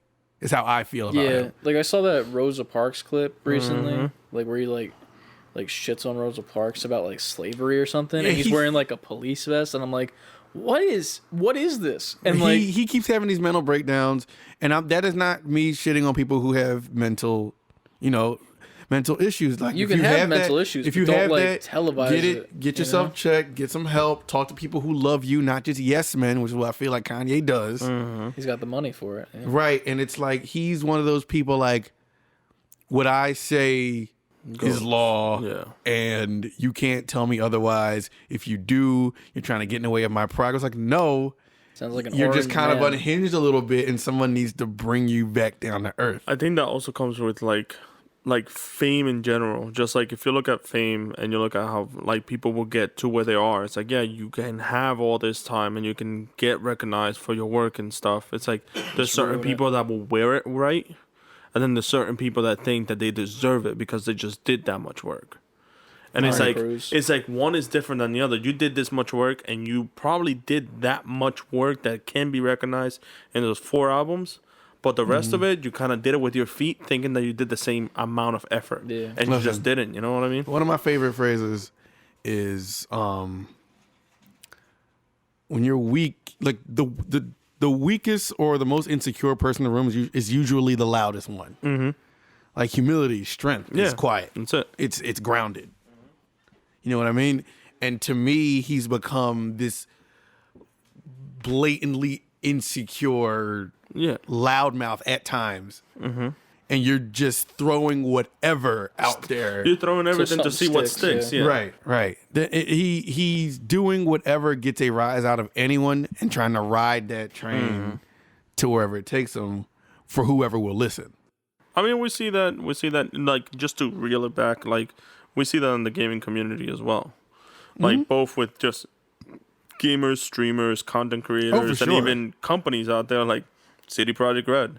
Like, not to keep shitting on them for a failed project, but it's the fact that you have done this much hype. You have vocalized your ability to put so much effort into a game and then not proceed to give that much effort into it to do so. It's what Kanye is doing. Yeah. So it's like you had all of these great games with The Witcher and games in the past, but you've never once vocalized any of those games as much as you did this one. You put this much effort into showing us something that you were working on, but then you gave us what you gave us. He's a.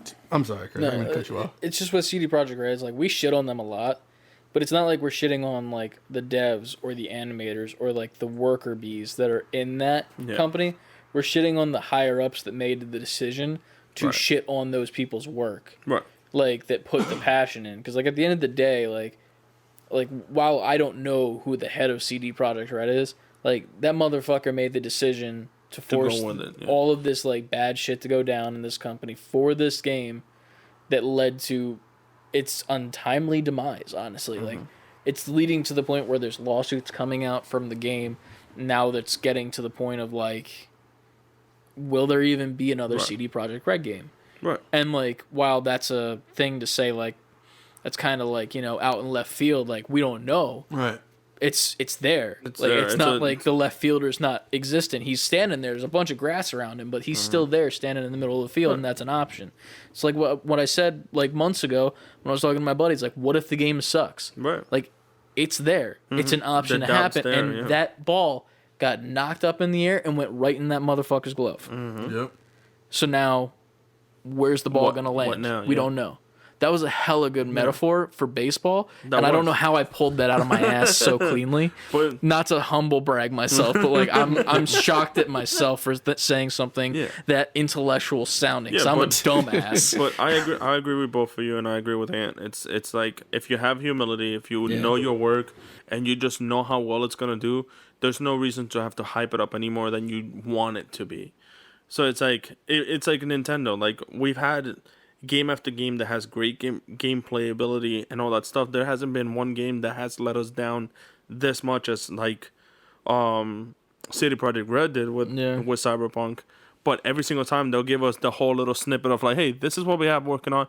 They show it to us once, twice at most. And it's because, all right, if we don't spend time on working, it's kind of like when you're drawing. Like if you're drawing and you spend too much time looking at your canvas, you're gonna lose all the finer details of what you actually have to draw. Yeah. If Kanye would have gotten that deal with Nintendo after that fourth album, can you imagine at any point, like if he would have got that game with Nintendo, he would have just kept telling you how amazing his game is and why he's the greatest because now he has a video game. Like I don't that shit. Like honestly, if I was Reggie, I wouldn't let him do it either because. Like you said, Nintendo has a pedigree where like people can get mad at their practices all they want and how they seem like they treat their fans, but Nintendo was quiet as shit until they have something to show you. So fans are furious all the time because they'll give you those little like mini directs where it's like, well, where's Mario? Where's Zelda? Because people know that when they're ready to put that shoe down, it goes down and everybody shuts up around them. So it's so funny that does happen. Too. Yeah, it's earned insane. it. But they've earned it since the beginning to like they can when they walk in the room they can be like everybody shut up. Yeah. Like they can have like these huge powerhouse systems, the PS5, Xbox Series X. They can keep having the weaker system because no matter what, when they walk in the room, it's like we don't care how powerful you are. Right. Yeah. We're Nintendo. And that's why I agree with you, and I like that, and we should really quote that because it's the fact of the matter is like you're loudest with presence, not with voice, and it's just that's how it is. You can't just show something and not pull through with it. But if you're working on something, then that means you're actually putting effort into it. Yeah. Like think about it's like, and I don't even mean to do another humble brag for us, but like there's a reason. Leading up to the release of this podcast, we didn't say, "Oh, we got something coming. Oh, it's gonna be the shit. It's gonna be like it." We didn't do any of that because I didn't want to do that. I don't want to attack it that way. You have loudmouths on social media every day telling you like, "I got this shit coming. I'm about to do this. It's about to be crazy. Follow me because I got this many views and this many likes." Like, no, you see that so much. If we were to hit you with that every day, it would have gotten tired. It would mean nothing when we finally drop. Yeah. We got the love and the reactions we did, which we love all you guys for, when we dropped because no one saw that shit coming. Mm-hmm. Just work, keep your head down, and say something when you have something to say, not when you think you have something coming out. Like, because what would have happened if we just hyped it all up and then something left field happened at the very last minute, something went down or we couldn't record and we had nothing. So now we did all that talking with nothing to back it up. Yeah, counting your chickens before they hatch is just not the way you should go about it.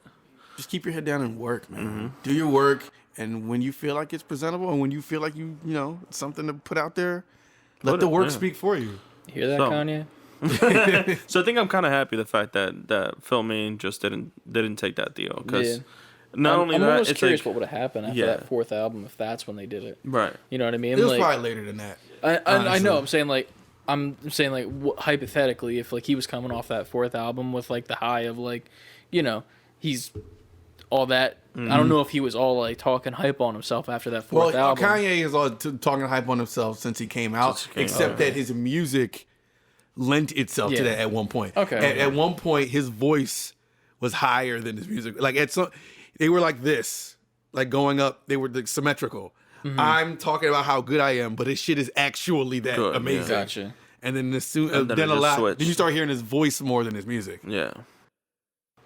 Well, I mean, I'm glad there wasn't a game made, but at the same time, I'd be curious to see what it would have been, even if he goes to someone else. I can see other companies pick it up, like maybe even Stadia making it something, or even like they'll make it on Quibi. Not to the Quibi, not to like downplay Stadia or anything like that.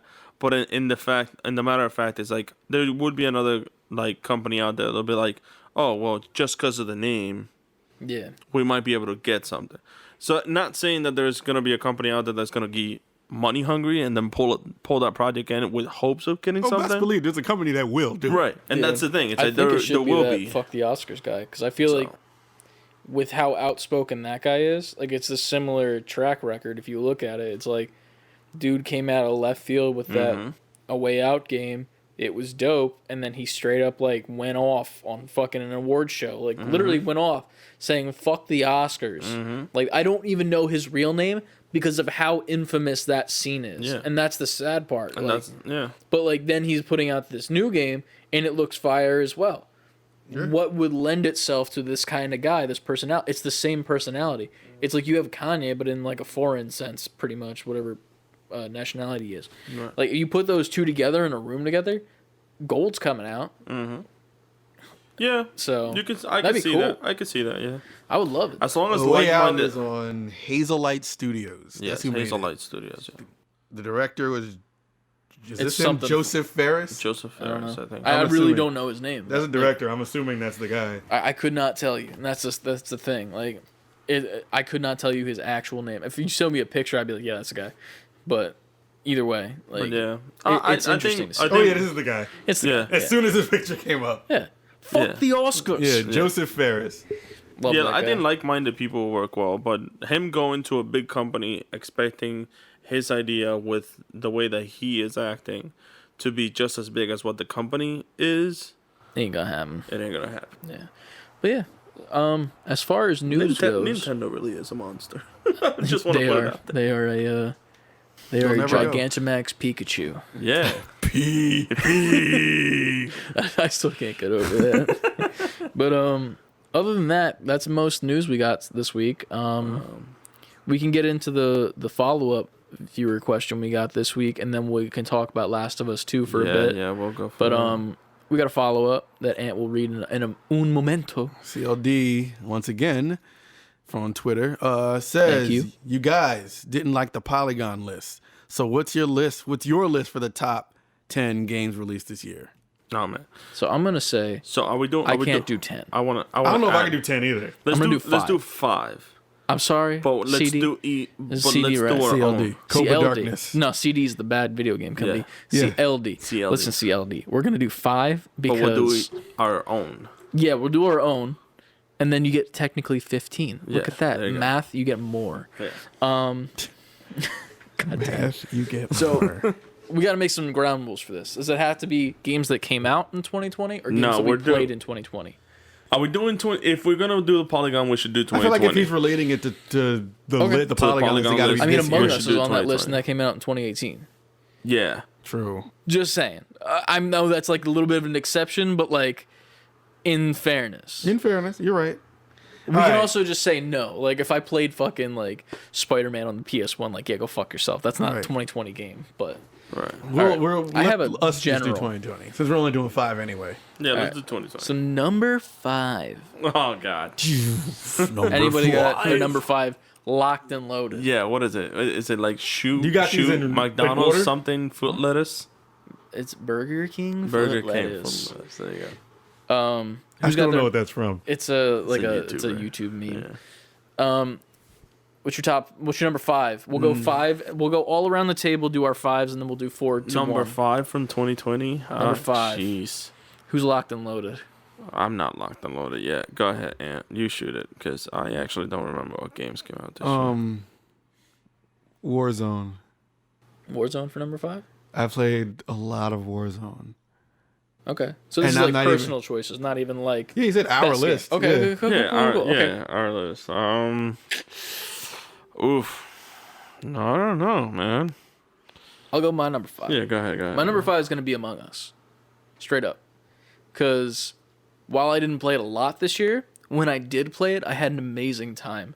Mm-hmm. And it was such a good time playing with, like, big groups of friends as opposed to just the, like, 4-player COD. No offense to COD, but, Like, it was just such a refreshing experience being able to play a party game that wasn't Jackbox. Which, don't get me wrong as well, love playing Jackbox. Not ever going to make a top 5 list for me. That's my household's plans for New Year's Eve. It's play Jackbox. I want to play that Jackbox so badly. is fun. My first time. I really want to play Among Us now because apparently there's a proximity chat thing. Yeah. Where normally you mute your microphone in Discord and you're like, once the meeting's called or a body's found, that's when you turn your microphone back on. Mm-hmm.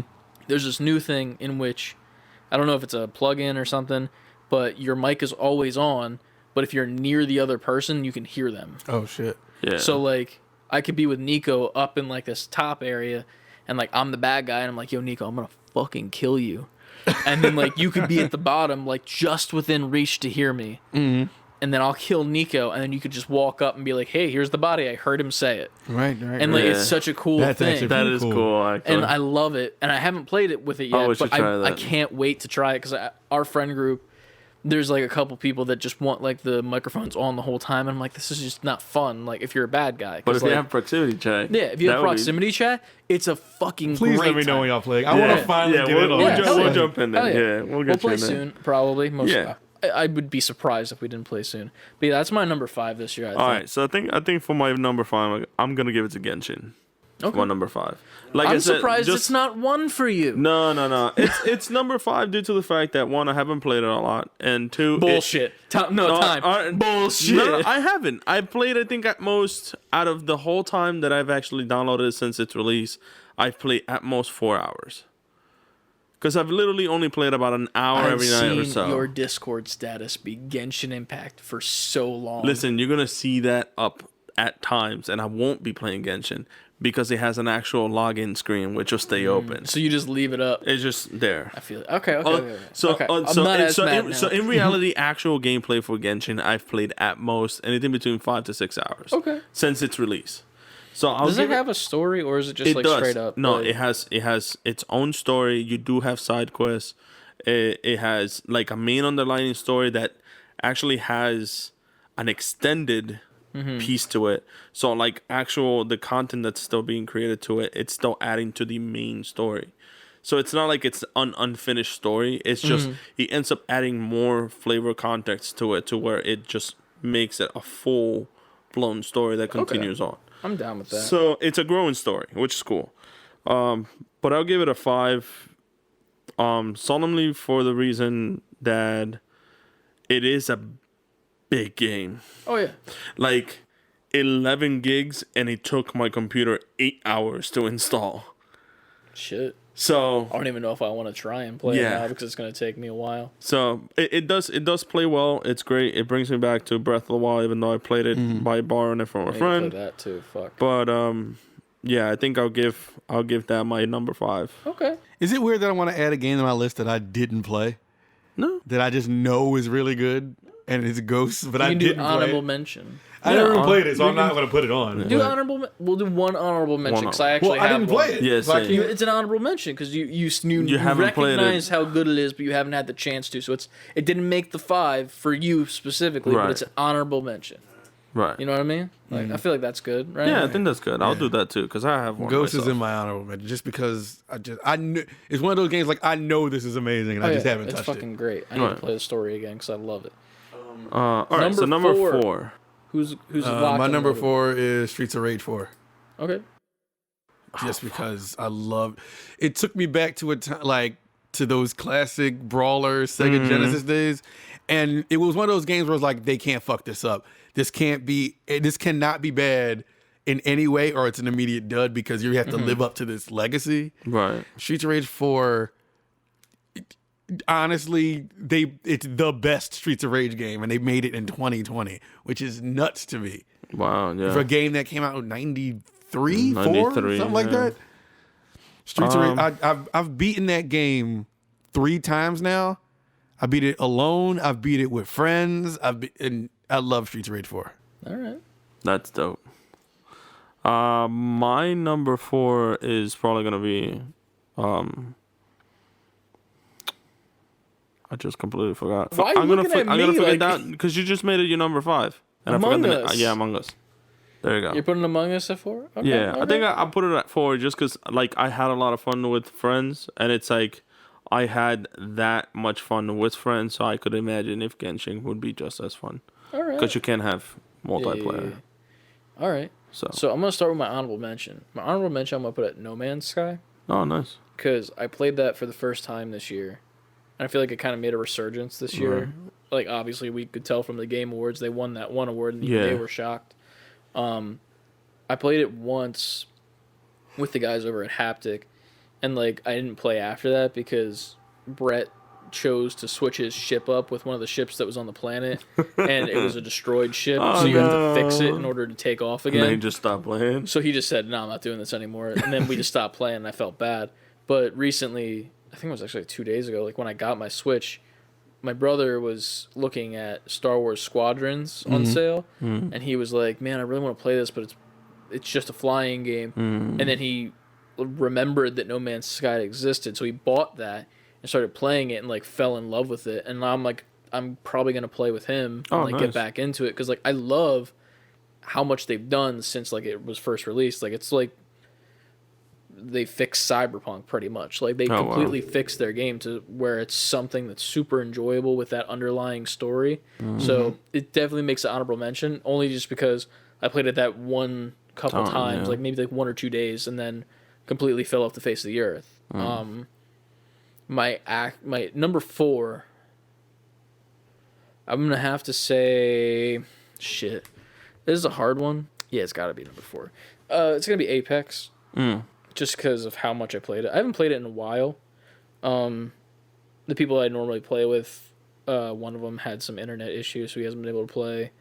I can't really play with my cousin too much anymore because he's like at the level of like way too good, so that like good. I can't even enjoy myself anymore because we get put in like hard games. And then like my brother wants to play sometimes, but like when he wants to play, it's always at like a time where I'm like playing like Cyberpunk, and like I feel bad because I'm like I like Apex and I love it and I put a lot of money into that game. Right. But like if I'm playing on my PS5 and Cyberpunk just came out like 3 days ago, I'm gonna play fucking Cyberpunk. Like you're just not asking me at the right times. No offense, Ryan. Like I'm not blaming you because it's 100% on me. I could just take a break and play that. But like I'm in Cyberjunk, you know? Like I gotta make my time matter there because if I don't, then it's gonna crash.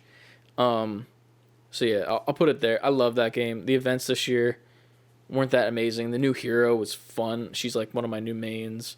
I love Horizon. The new map is dope. I love it. It's like beautiful. It reminds me a lot of how like Fortnite's map looks. How it's like nice bright colors and like Stylized, pastels and like Fortnite's more like neon colors. But it's like it kind of brought me back to like how with Fortnite when you die and like you lose the game and you just want to go back into it. I'm kind of getting back to that with Apex because with the first map, it was a little bit more colorful. The second map, dreary as fuck. And, like, anytime I played, I was like, I'm done. So, I didn't want to, but with this new one, it's like, it's fucking gorgeous, dude. You're in, like, a flying city. And, like, there's clouds all around you, the blue sky, and, like, that's cool. green grass. And there's this one area that I really fucking hate where it's, like, it's, like, I guess, planters, but it's 4 floors. And the floors rotate, so like the plants get like sunlight, and it makes me sick to my stomach because like it's constantly rotating, and like you'll see like a little ant down, like not you ant, but like a little I don't know, like a little flea like a while away, and you're like, okay, let me shoot him with my AR with a 2x scope. I'm like, you can hit that shot. But then I'm like slowly moving to the left, and then I'm like counterbalancing it with my right stick, and I'm like, I just want to die. And like my cousin loves landing there too, so it's like even worse. It's just constant like vomit inducing. But yeah, I'll give Apex number 4 just because. I mean, I have to with how much I played it this year. How about you? What are we at, 3 now? Number 3. Well, first, What was your 4? Oh, Street Charade. yeah. First, I'm bumping Warzone to 6. 5 is Hades. Okay. Because I thought that was coming in at number 1. no, That's what I was Polygon. expecting. I kind of Yeah. thought y'all thought that. Nah, it's not. Okay. I love Hades. Fuck Warzone. Yeah, I'm trying to think of what I not just what I played more, but what I enjoyed more, Oh, yeah. and I enjoyed Hades more. So Hades is gonna come up at number 5. Then Streets of Rage. Then Streets of Rage. And now number 3. Number 3. I already know the top 3. I'm just trying to where am I putting these 3? I know the top 3 too. It's just hard to place them. My number 1 might be a surprise. But my Mine might number too. 3, this might also be a surprise. Number 3 is Last of Us 2. Okay. Because while that game is remarkable in so many different ways, Yes. in storytelling and direction and everything, sound design, graphics, it really across the board is an amazing game.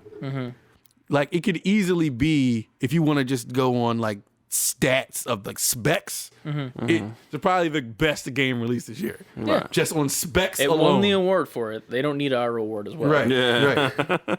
But I feel like you experienced that game. I don't know if Yeah. it's the most fun I had in a game all Oh, no, year. no.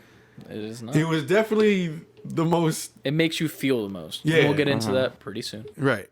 That was definitely an experience. Yes. An experience that's unmatched by any game I've ever played ever.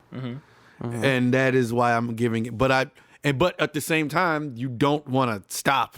It keeps you. Yeah. While it can be uncomfortable, Unless you're it's like while it can be uncomfortable, You didn't even realize what it was. Okay, go ahead. while it can be jeez. uncomfortable, you also is like it's one of those games you stop playing. It's like I got to find out what happens. Yeah. I have to Yeah. go back. Yes, sir. So Yeah, definitely. that's why that's my number 3. All right. Nice. You want to go? Yeah, for me, I mean, I'm gonna hit up the honorable mention. I think for me, for the honorable mention is gonna be Doom. Okay. Doom Eternal. like I haven't played it. The only reason why it's like I watched Jacksepticeye play it over, and like I've noticed how well it looks. It's smooth as and fuck. it's smooth as hell. It looks good. The story's great too because it follows like not just the last Doom on 2016, but it brings back like every other Doom game into finally having a timeline, and even a few other games that they didn't know they were conjoined, but they had their own different titles, their own different games, and they were pulled into the same era when it came to like the 80s and early Quake era when Doom was starting to be a thing. Right. So I gotta give honorable mention to Doom, and the reason being is because I picked up the 2016 Doom for the PS4 for $3 on the PSN sale over Nice. Christmas break. Nice. So I will be playing that. Probably stream it too for the hell of it. Might as well. But for my number 3, and this might be a shock to you, is Final Fantasy. That's not shocking at all. I'm not So like Final Fantasy 7, It's gonna be on the 5. I just don't know where. yeah, it's on the top 5, and like for me, I give it the number 3rd spot.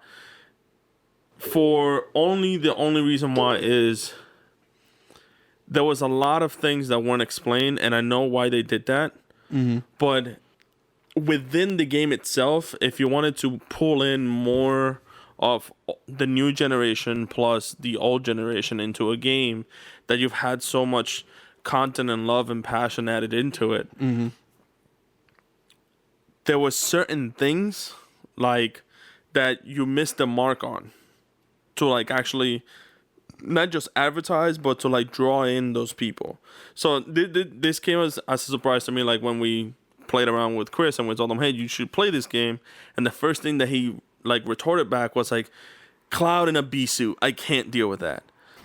For anyone from the old games, will love that.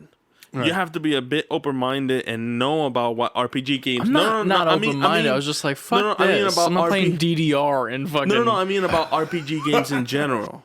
I'm not saying open-minded as like the game itself. I'm saying like RPGs. So if you're open-minded to RPGs, then you would be okay to like deal with a scene like that has that sort of like quick time event. That's like why. But in reality, if you're an RPGer, you know that. All right, quick time events is a way that they keep you engaged. I guess. So it's different. But that's why I give it the number 3rd spot. It's because you gave them... Sometimes you gave us a reference that people from the new era would not get. Mm-hmm. And why was that B scene so important was because we got to just watch it. When you gave us the game with actual quick time event, you gave us another challenge. Plus, you gave us a moment to experience it in the new digital era. So it's like totally different. You know what I mean? So I think still that's why. Bees. Still bees. I understand, but that's why I give it number 3. All right. For my number 3 spot, which you might find shocking, I'm gonna give it to Miles Morales Spider-Man. Wow. Did not all think that was three gonna of be us number had 3. something. Number 3. Yeah. That's my number 3. Why is that? Just because I'm curious. I feel like it's so new, and it's like it's one of those games where I had so much fun with it, but at the end of the day, it's still an extremely short game. Like for how I platinumed that thing quicker than I platinumed. No, actually, no, I platinumed the first one quicker, and that's my bad. But like I could have platinumed it quicker, and like I just didn't because I was like I didn't care enough to. Like I did after like a week, but I was just like this is kind of tedious. Like whatever, like.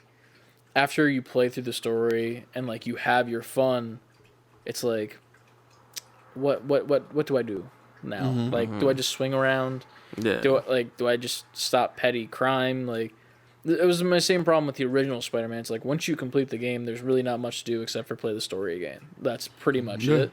And like the petty crime isn't hard to beat, and if anything, it's easier in the Miles Morales, in my opinion. Like you have so many more moves and like you can like zap them and be invisible and shit that it's easier to take down the simple like theft. And it's like I always hated the one where it's like they're like robbing a bank or a store and like it changes the camera angle. That one pisses me off to this day. Even in the original, I'm like, why? Just make the building invisible or something. Like don't rotate my fucking camera. Like this is stupid. Take this camera angle.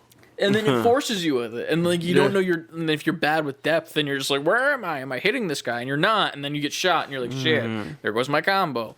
But like I love the game. I love the story. It's in my opinion still the story is better than the first game's story, in my opinion. I think it's a little bit better.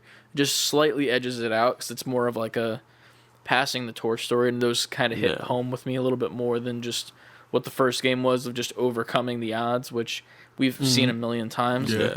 But I'm putting it at number 3 because I feel like the other 2 deserve it for how much more praise I gave them. So you're number 2, Ant. My number 2, Spider-Man Miles Morales. Nice. I'm so shocked.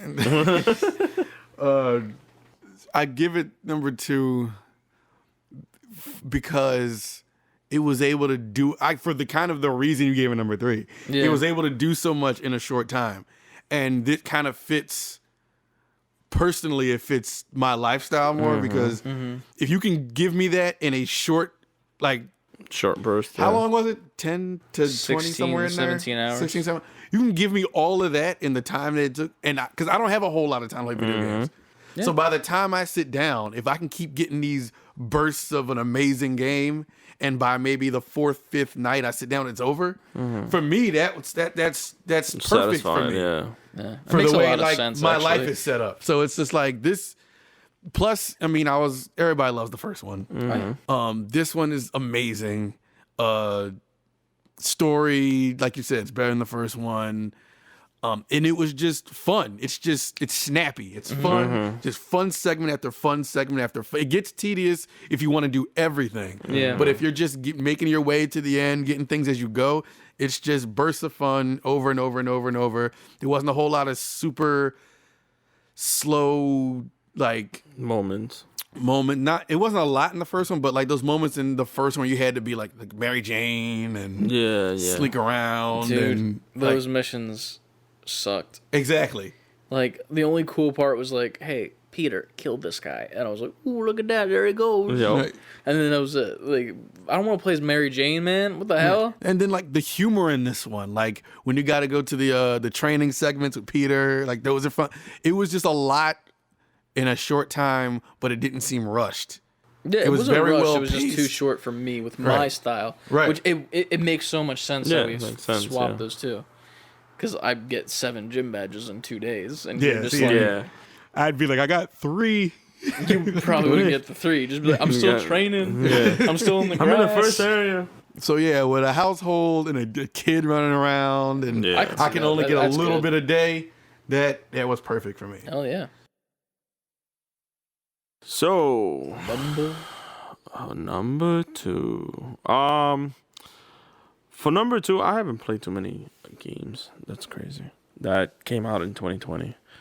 But Yeah, I played a decent amount of old games. yeah, it's Like, I would have given it to Pokemon Shield, but like, that's Well, just me actually- being hype. Actually, that's what I'll probably do, because I did play Pokemon Shield, and they did have released DLCs. But that came out last year, right? The Crown The Tundra. DLC doesn't count. Oh, come on, it You should. can't put a DLC Come at number on. 2. All What right. was your number 3 again? What? Final Fantasy. Yeah, you're right. You're telling me that the DLC for All right, all right, all right, all right. makes is sense. better than Final Fantasy. Not to shit on your list. Let me calm you down. I'm sorry. I'm just like, Nico, Let me calm you down. you're going to make them mad. Let me calm you down. No, I think from the games for Pokemon 2020.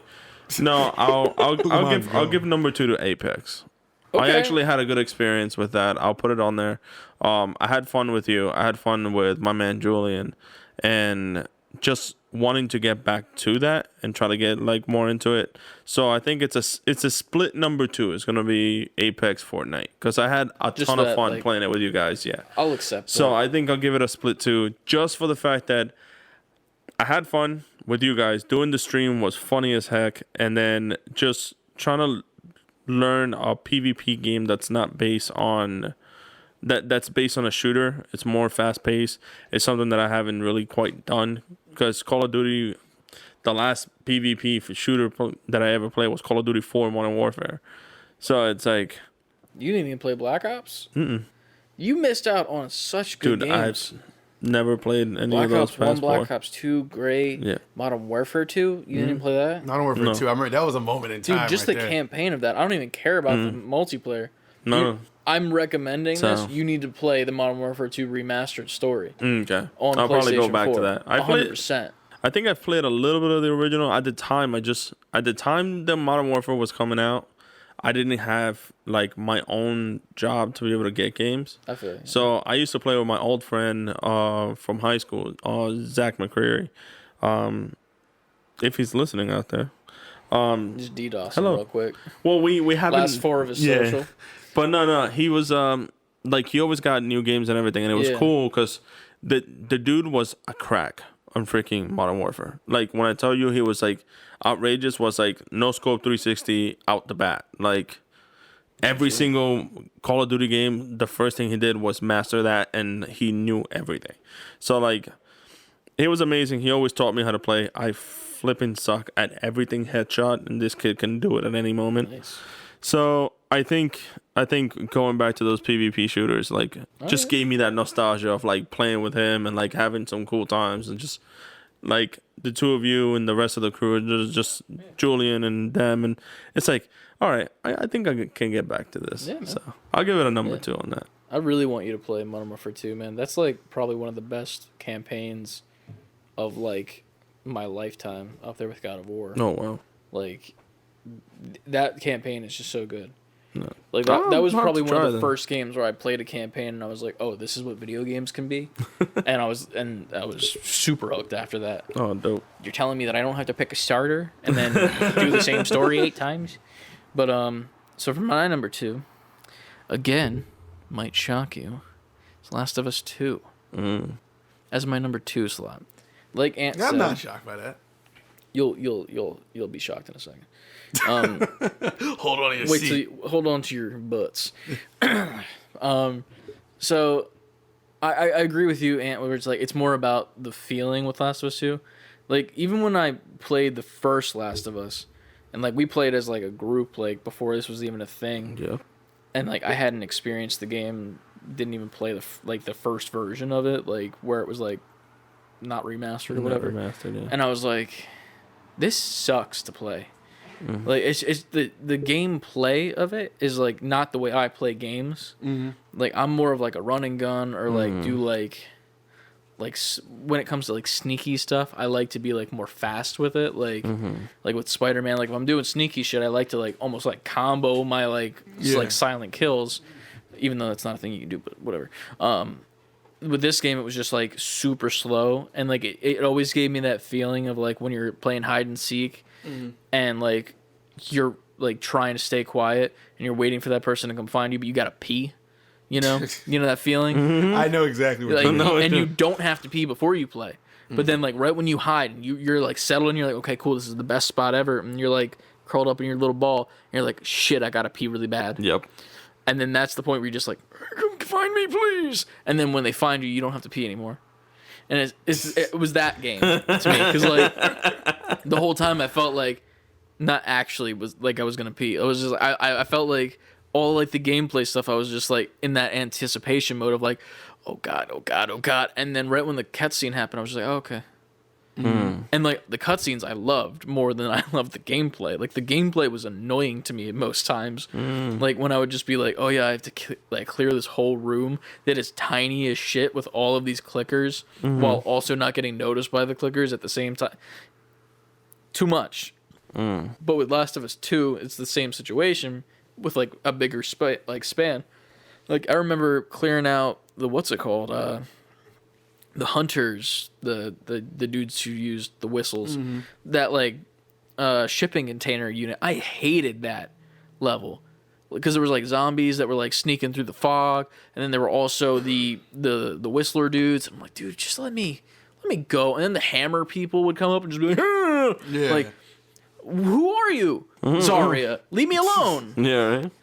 Like I don't know. Which I don't get me wrong. I love the story of it. It was more about the story than it was the gameplay. That's why I put it at number 2. While it's game of the year overall, like objectively game of the year, it is not the most fun game of the year for me. So that's why I'll put it at number 2. All right. I might even switch with Miles a little bit. I feel like they're slightly interchangeable, back and forth. Number 1. Number 1, which I don't think I talked about it as much. Me personally, I know it's been talked about. Mario Maker 2. Nope, not that. It is Luigi's obviously that wasn't this year. What? I thought it was this That year. It was last year. Last year. Oh man, Gooigi lost. I only remember that because I bought that game on Halloween, last year. Shit, you're right. Well, I mean, it's clearly Fortnite. Now, let me tell you what. No, it's not Fortnite. About to say. Master Chief. You stole my joke. That was gonna be my number 1. Well, I mean, we already know that's your favorite game because of That the was gonna holiday be my special. number 1, man. That was gonna be my number 1. Fuck. No, it's Final Fantasy VII Remake. No. All right. Now, That is a bit of a shock. I picked this game because, first of all, it was just so anticipated for me personally. I mean, it was for a lot of people, but I think I need Hey, to I play was this game. sharing this chair that went there. no, I know. I looked your way when I said it. But I remember when they put the demo out, and I played that demo to completion. I was like, this is not enough. It's so fun. Like it was a different way to attack an RPG. Well, you can see the building blocks of it was in Final Fantasy 15. Yeah. But man, as a fan of the original And somebody who was highly skeptical asked Nico when I was like, they're not going to put this fucking game out or it's Right. going to be bad. Every time they kept putting out Every day. trailers and not showing his gameplay or saying it was pushed back, I told Nico, I'm like, this shit ain't coming out. It's not going to fucking come out. And if they put it out, it's not going to be what everybody thinks it's going to be. Dude, I was talking so much shit. Predicting I remember Cyberpunk. doing so many times that I did so much research, and you were like, "Don't even talk to me about that shit." I was like, I don't want to hear Unless I shit about see- that game unless I until can it's see out. it, I don't wanna care. know. But that's coming from I'm sitting in the seat of a fan. I'm a big fan. Like no, because at this Yeah. point you've tarnished it for me because you keep pushing it back. It seems skeptical. It's not the same. This does sound like Cyberpunk. You predicted well, the thing- Cyberpunk a year or two early. I also did remember when I told you that they had They had to start it over from scratch. CyberConnect fuck was the no. original company who was working on the project to at least develop the gameplay, and CyberConnect ended up doing it all. And I was like telling you all the connections to like the hack and the Yeah. old projects and such, and they had that slight little trailer of how it was gonna work. And then I told it you, looked great. And then you were like, "It looks great." All this other stuff. And then about a month and a half later, I come up to you and I tell you, "Hey, guess what? So, Square just fired CyberConnect and they scrapped the why? whole It looked project." amazing. You know, you were so mad. And at that point, I was like, nope, don't care. Then they put out another CGI trailer. I was like, don't care. Looks great. It's not gonna be good. They're gonna fuck this up. They've already messed it up. I was on board.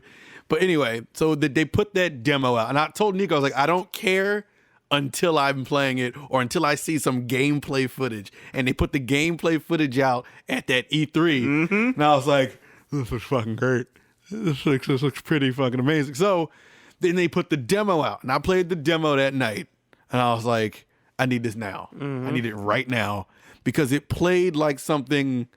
It played like an RPG I've never played before. it played new. It played like something new. It was a different experience. You play a first-person shooter, you know what a first-person shooter is going to be. Even if it's a different company making it a different title, you know what a first-person shooter is. You hear about an action RPG, you know what an action RPG is. You hear about a turn-based RPG, you know what a turn-based RPG is. Anything. The list goes on. Fortnite. Anyway, so they put this out, and I was like, and I saw the video, but it doesn't.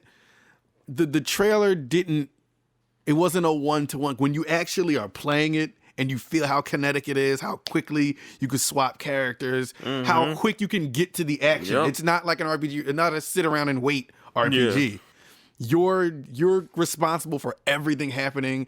It's so, like I said, it's so kinetic. It's so fast. It's the actioniest action RPG I've ever played, and it's fun. It's so much fun. Like, even when you're not in a fight, like walking around just hitting like the containment boxes around the scenery and collecting like materia and shit. Like, it's so fun. And there's so many, you can swap immediately between any character and they all handle differently, yet it doesn't stop the action. You could be in the middle of casting a spell on a boss, immediately switch to the other guys, keep shooting while the spell is being casted, go to the next person, like start a combo with Tifa. Like, it's so good, and anyone with a PlayStation should play it, even if you are not a fan of Final Fantasy.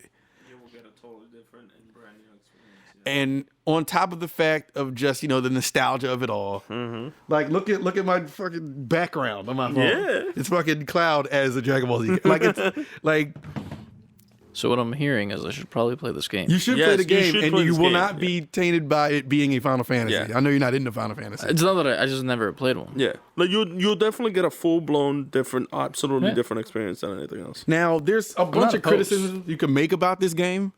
Like, yes, Bees. yes, there's little side shit. Yes, the it's- ending is different.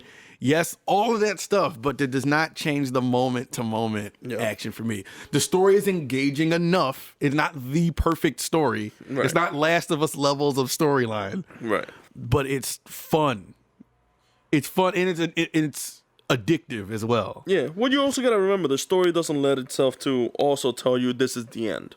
And it doesn't take itself too seriously. Correct. So you're not like bogged down by it either. Yeah. Bees. those two. That's in there. No, you said it doesn't take itself so serious. I'm like, yeah, bees. Yeah, you're right. You're right. I will play the game. I'm not going to not play the game. Right. I feel like that'd be stupid of me to not play the game. I'll lend it to you the moment another one of our friends is done with it. Then I feel like they've been done for a while. they haven't. Oh well. But that's my number one. I could go with. I have more reasons, but just play the game if you haven't.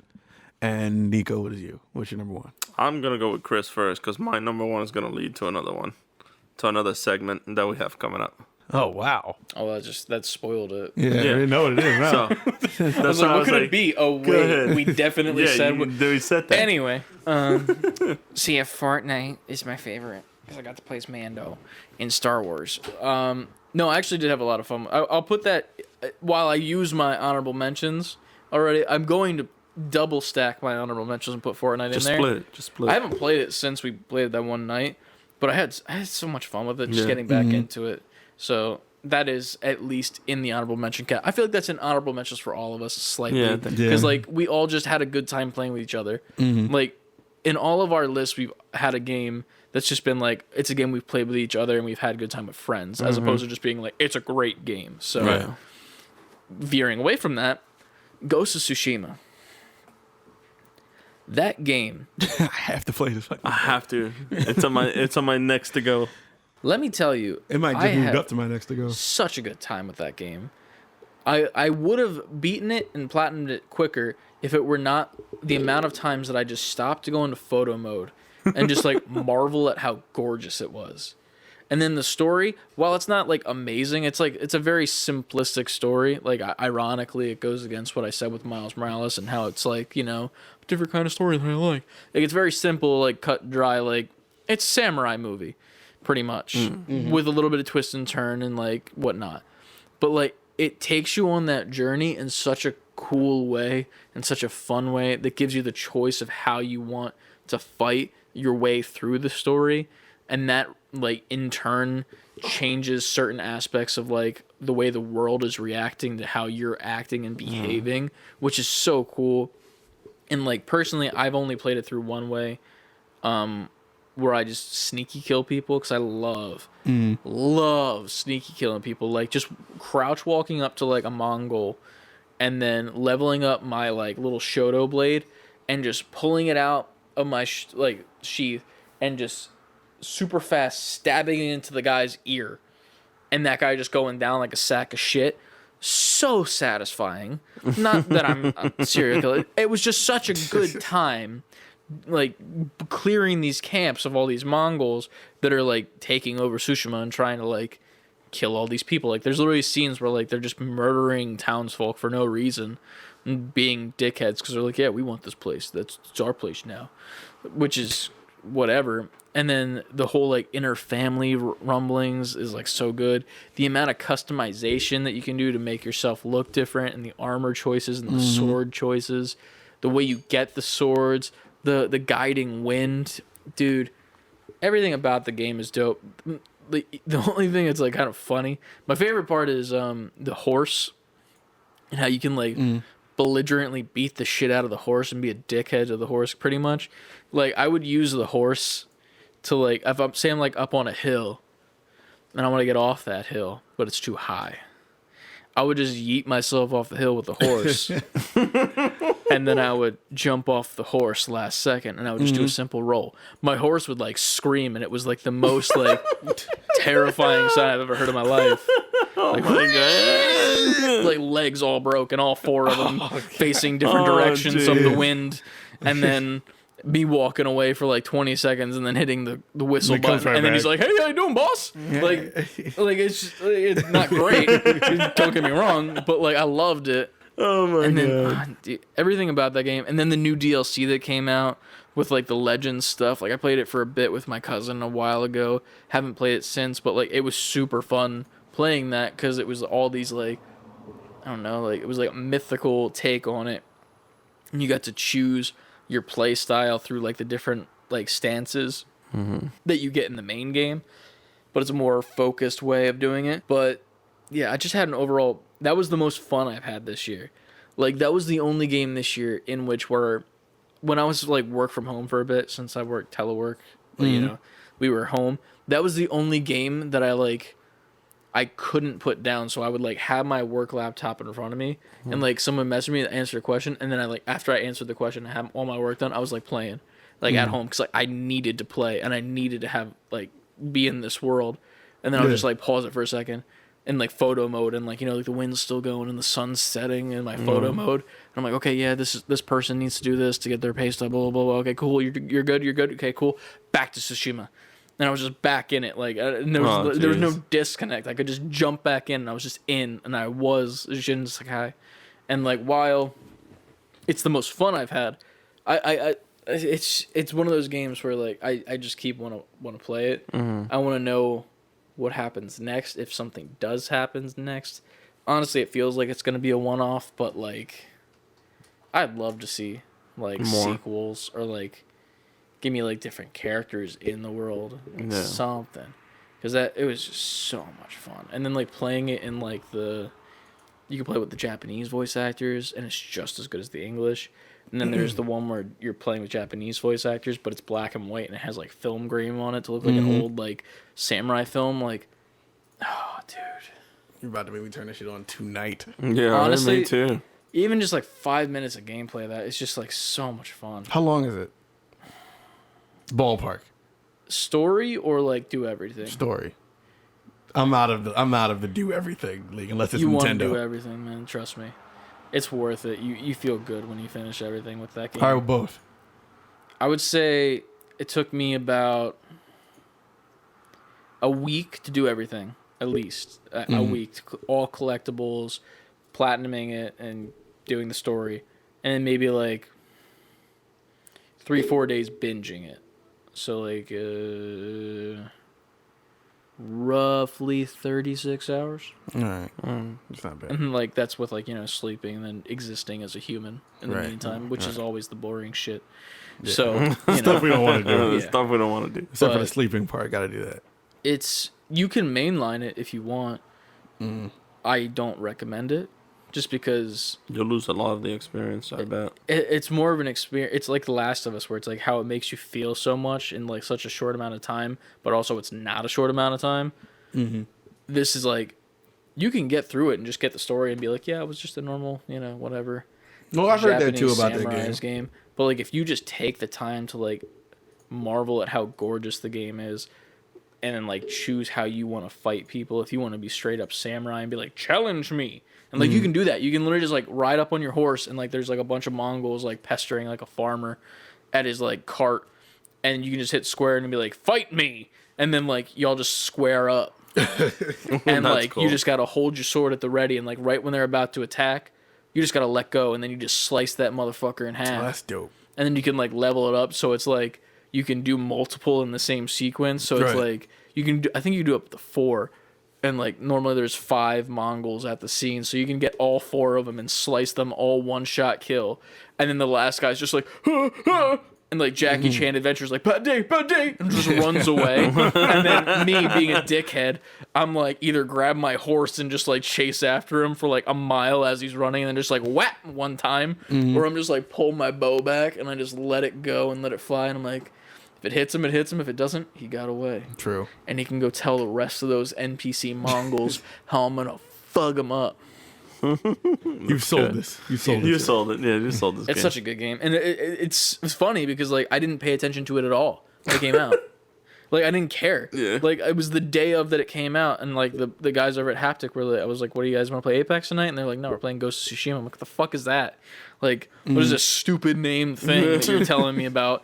And they're like, it's a samurai game. And I'm like, okay. And I like watched the first trailer and just bought it. It was like, yeah, fuck it. I need a new game. And I was just sucked in, like straight up. I was a ghost and the Ghostbusters busted me. And I was straight up sucked into that trap, man.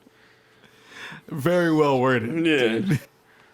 So yeah, that's our very long-winded top 5 for each of us. Well, Nico hasn't said his top 5 that we already know what it is. Oh yeah, you're right. My I mean, bad. it's number 1. I thought we spoiled it. Well, we But did here spoil go. it. So number one. we'll just roll with it. So the number 1 for me, it's fresh to me, and that's The Last of Us 2. 2. Nice. So nice. going into, can you us. imagine that? Huh? The game that I've been telling you to play the whole year, the whole year since it came out is the game that's your best game of the year. Yeah. That's crazy. So, anyways, from this point on, guys, like we said before, we're gonna go deep into this. We wanted to discuss this so long before Chris's head explodes. We're gonna make this a quick. We're gonna make it a quick one. Yeah, it's a long. We're at 2.5 hours already, so like 10, 15 minutes max of us discussing the end, and we're gonna get out of here. And then we'll get out of here. All right. So number one. Is Last of Us 2. Last of Us 2. Why? Because it's the second game that made me cry or tear up at the end, but it was due to the story and not due to the nostalgia feeling of playing it, because the other game was Final Fantasy VII. Okay. Like, that game, I had such an emotion to it attached with prior gaming, but this one was based more on trying to wrap my head around what happened at the end. So, like, understanding it all, and then, like, I was talking to Nicole on the way down, and it's just like, I did things in that game that I didn't want to do. Mm-hmm. And like when I attempted to do exactly what I wanted to do, the game would not let me do that. Yeah. And that was the one part that just killed it for me, because I was like, I do not want to do this. Like, you can say Nico the things now. doesn't People we can talk about it specifically now. Spoilers starting now. If you're still here, it's all bets are off. It's your own fucking fault. All right, so we gave you 2.5 hours of everything else. Right. So like, all right. So to go deep in, and like literally gave me chills every single time that I like think about it or talk about it. It's literally the final fight. Oh yeah, that's what we were talking about last week that we didn't want to spoil. Like that's the thing. Like we kept the saying. final fight, it was like. So I had everything. I had the flip flop, and I understood everything that was going on so far, and like the emotions that was behind it. Okay, makes sense. The Dina thing, fucking Tommy going ape shit, and all that shit. My boy Jesse. Jesse fucking dying. It makes everything just came to a culmination that was like, all right, I understand it on the standpoint of like, what's it for? But like that final fight, it was like that moment of realization where. Like, you as the player don't want to do it. Yeah. So, like, I was fighting there, and you go to that final fight where you have to strike Abby for the last time. And I actually did it 3 times in a row. I did nothing, expecting a different outcome. And it just wouldn't happen. She would just get back up and start swinging. And I was like, no, I do not want to do this. You have a choice. Because I was expecting her to go through with it. Mm-hmm. And that was the thing. It was like, I myself, this makes no different whether you kill her or not. It makes no difference. It makes no difference for any of it. So like even tying in the story and like pulling in from like all these stories from like the Scars versus the Wolves, they're fighting for peace, but why are they fighting if they just want peace? What's it for? It's Star Wars. It's the clones versus the droids. It's literally damn it, Star Wars. It's literally they both want peace, but they're both fighting for it. For what? There's no like what's just peace? Don't fight. Yeah. And then you had welcome to the world we live in today. Right, and then you had the two poles of Abby and Ellie. It's like, all right, you both are fighting for the same thing. Yes, I now understand, and I am with the rest of the bandwagon. Joel was an actual asshole. If I had the choice, I would rather play as Abby and murder Ellie. No joke. I don't care because it's Ellie's the reason for everything going for the bad. Season. No, but the thing is, you know what? I can't share the bandwagon or the chair with you on that point because it wasn't a bandwagon. That's fucking unpopular. The thing is like it wasn't her choice for her to be that way, and that's the problem. That was what I was feeling because I was like, fuck it, I just want to play as Abby and fucking shoot this bitch in the mouth with a freaking incendiary shotgun. But then you look back at that moment where she's about to choke her out, and you go into that scene where Ellie and Joel are talking, and the game is reminding you that this is a true feeling that you're feeling, like you want to just kill Ellie, but then remember, it wasn't her choice. She's not the one that became like this. She's not the reason why she feels these things. I guess. So it's like you're sitting there going, I want to shoot her in the face because she's the reason why all of this happened. But in reality, Joel was the one that took the initiative making her live. And she's angry for the same reasons because she's like, I could stop all of this. I could have been the one to end all of this. But I honestly expected it to end with Ellie dying because the duality of like, she could have chose peace She could have just her and what's the girl's name? Abby. No, Dina. Ellie's girl, Dina. Her and Dina were could- happy. happily ever after with the baby. The part where I was like, it was supposed to end here, and it didn't. But like she could have chose that life. You chose revenge, which doesn't always have a happy ending. You almost got greedy with revenge. It was like you don't have to. I know you had the PTSD of everything, and it was fucking with her, and that's a huge part of it. Right, and if I had given it a little bit more time and added a little extra time to Abby, you could have actually understood the same thing on both ends, because Abby wasn't seeking her out anymore. But the thing is she wasn't seeking her out anymore at that moment, and I understand that. At that moment, she wasn't seeking her out, correct? Like on that flip-flop. Understandable. If you were to look back at that scene where it switches, is Abby still added the initial hate by saying good Yeah, What, she was pregnant? when she's about to kill Dina. Yeah. Yeah. That's the thing. I mean, It's now- Dina deserved to die as well, first of all.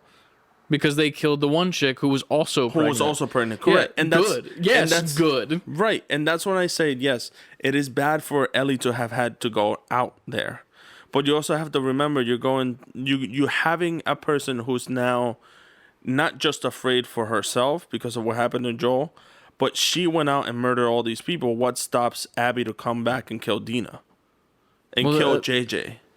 You have to think she of it wouldn't have in done that that. She walked away. She says- literally walked away. Ellie chose to go after for no reason. It was no reason for Ellie to go back after her. See, You the left thing- your heart out. Like you left you're pretty much a little family at home. You were literally given the ultimatum: if you go, I go.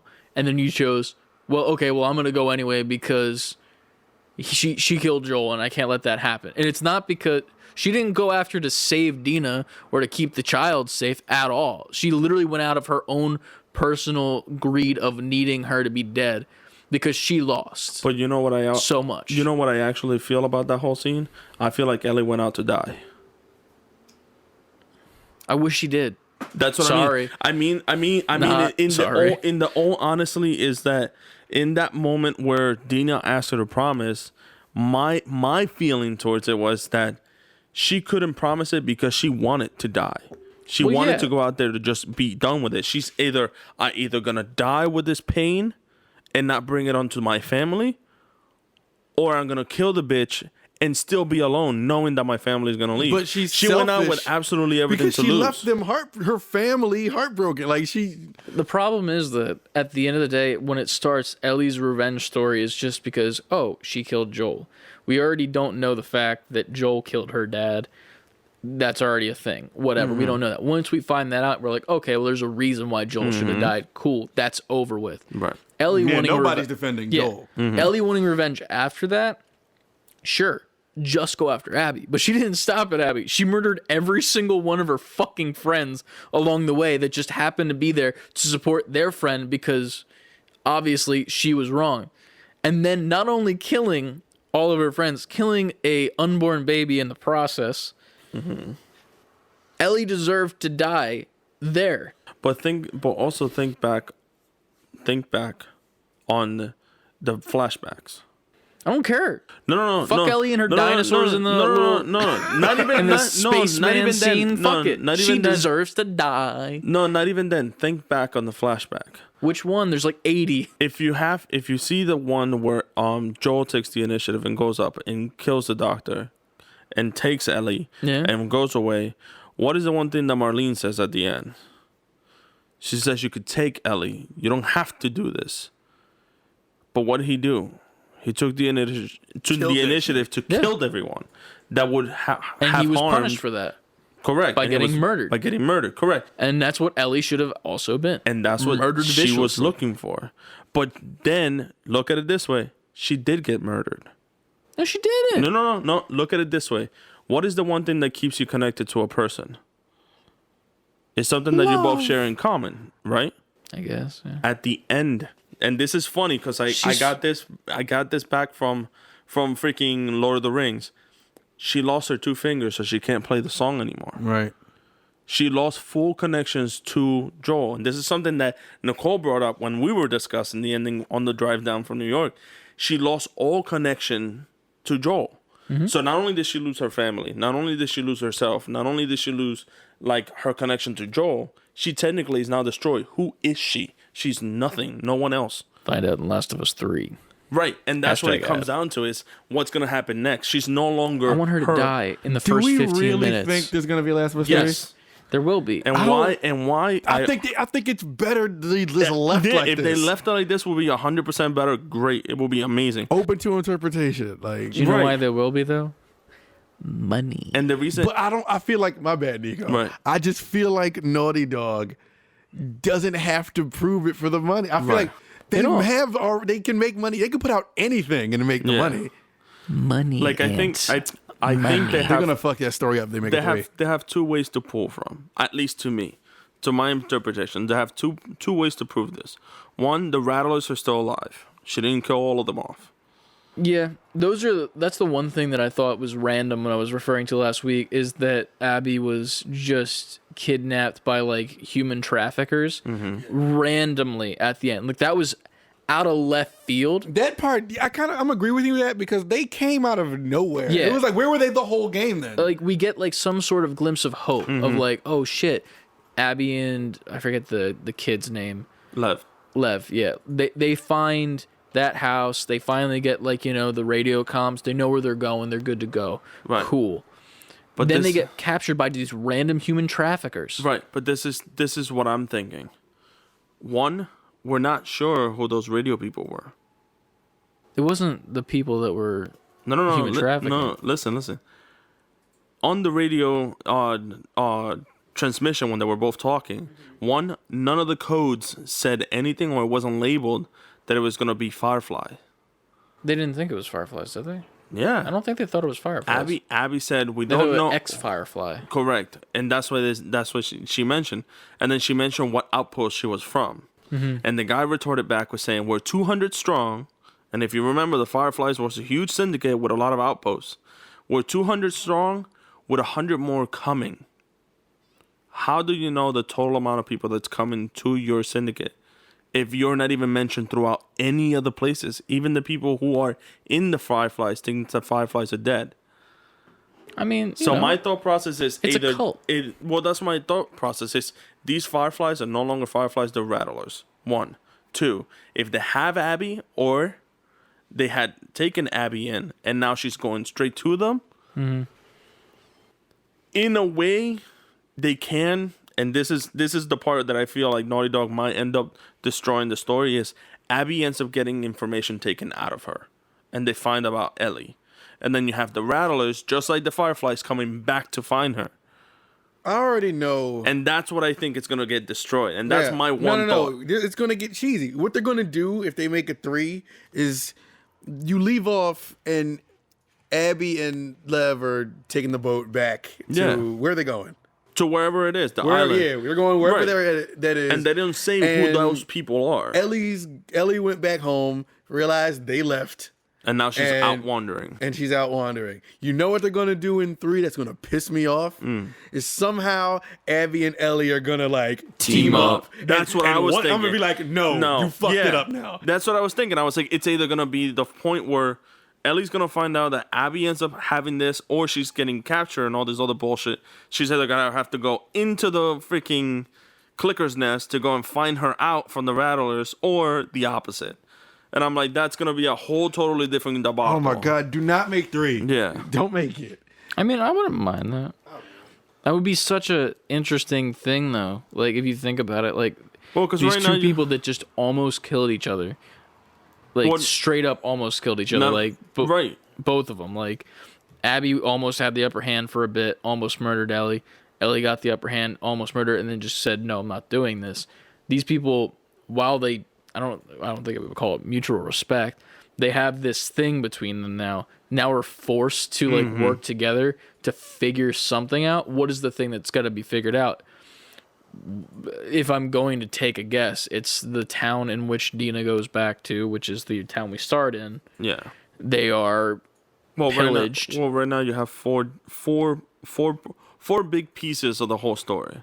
You have Tommy, who is now wandering as well because he got separated from his wife. He's still in the town. He just separated from the. Well, he said wife. I had to leave. He doesn't say that he had to stay in the town. You have to realize Then I you played this like a year ago. Right. Then you have Ellie, who's now wandering. Okay. You have Abby, who has gone back to quote unquote a firefly, could be a rattler's nest, and then you have Lev. What are the three things that got left open? Who is Abby's actually gonna go see at that island? Are the scars still gonna come back for Lev? Because a big thing for them was that. 3. How did the war end up with the wolves and the scars? Because we saw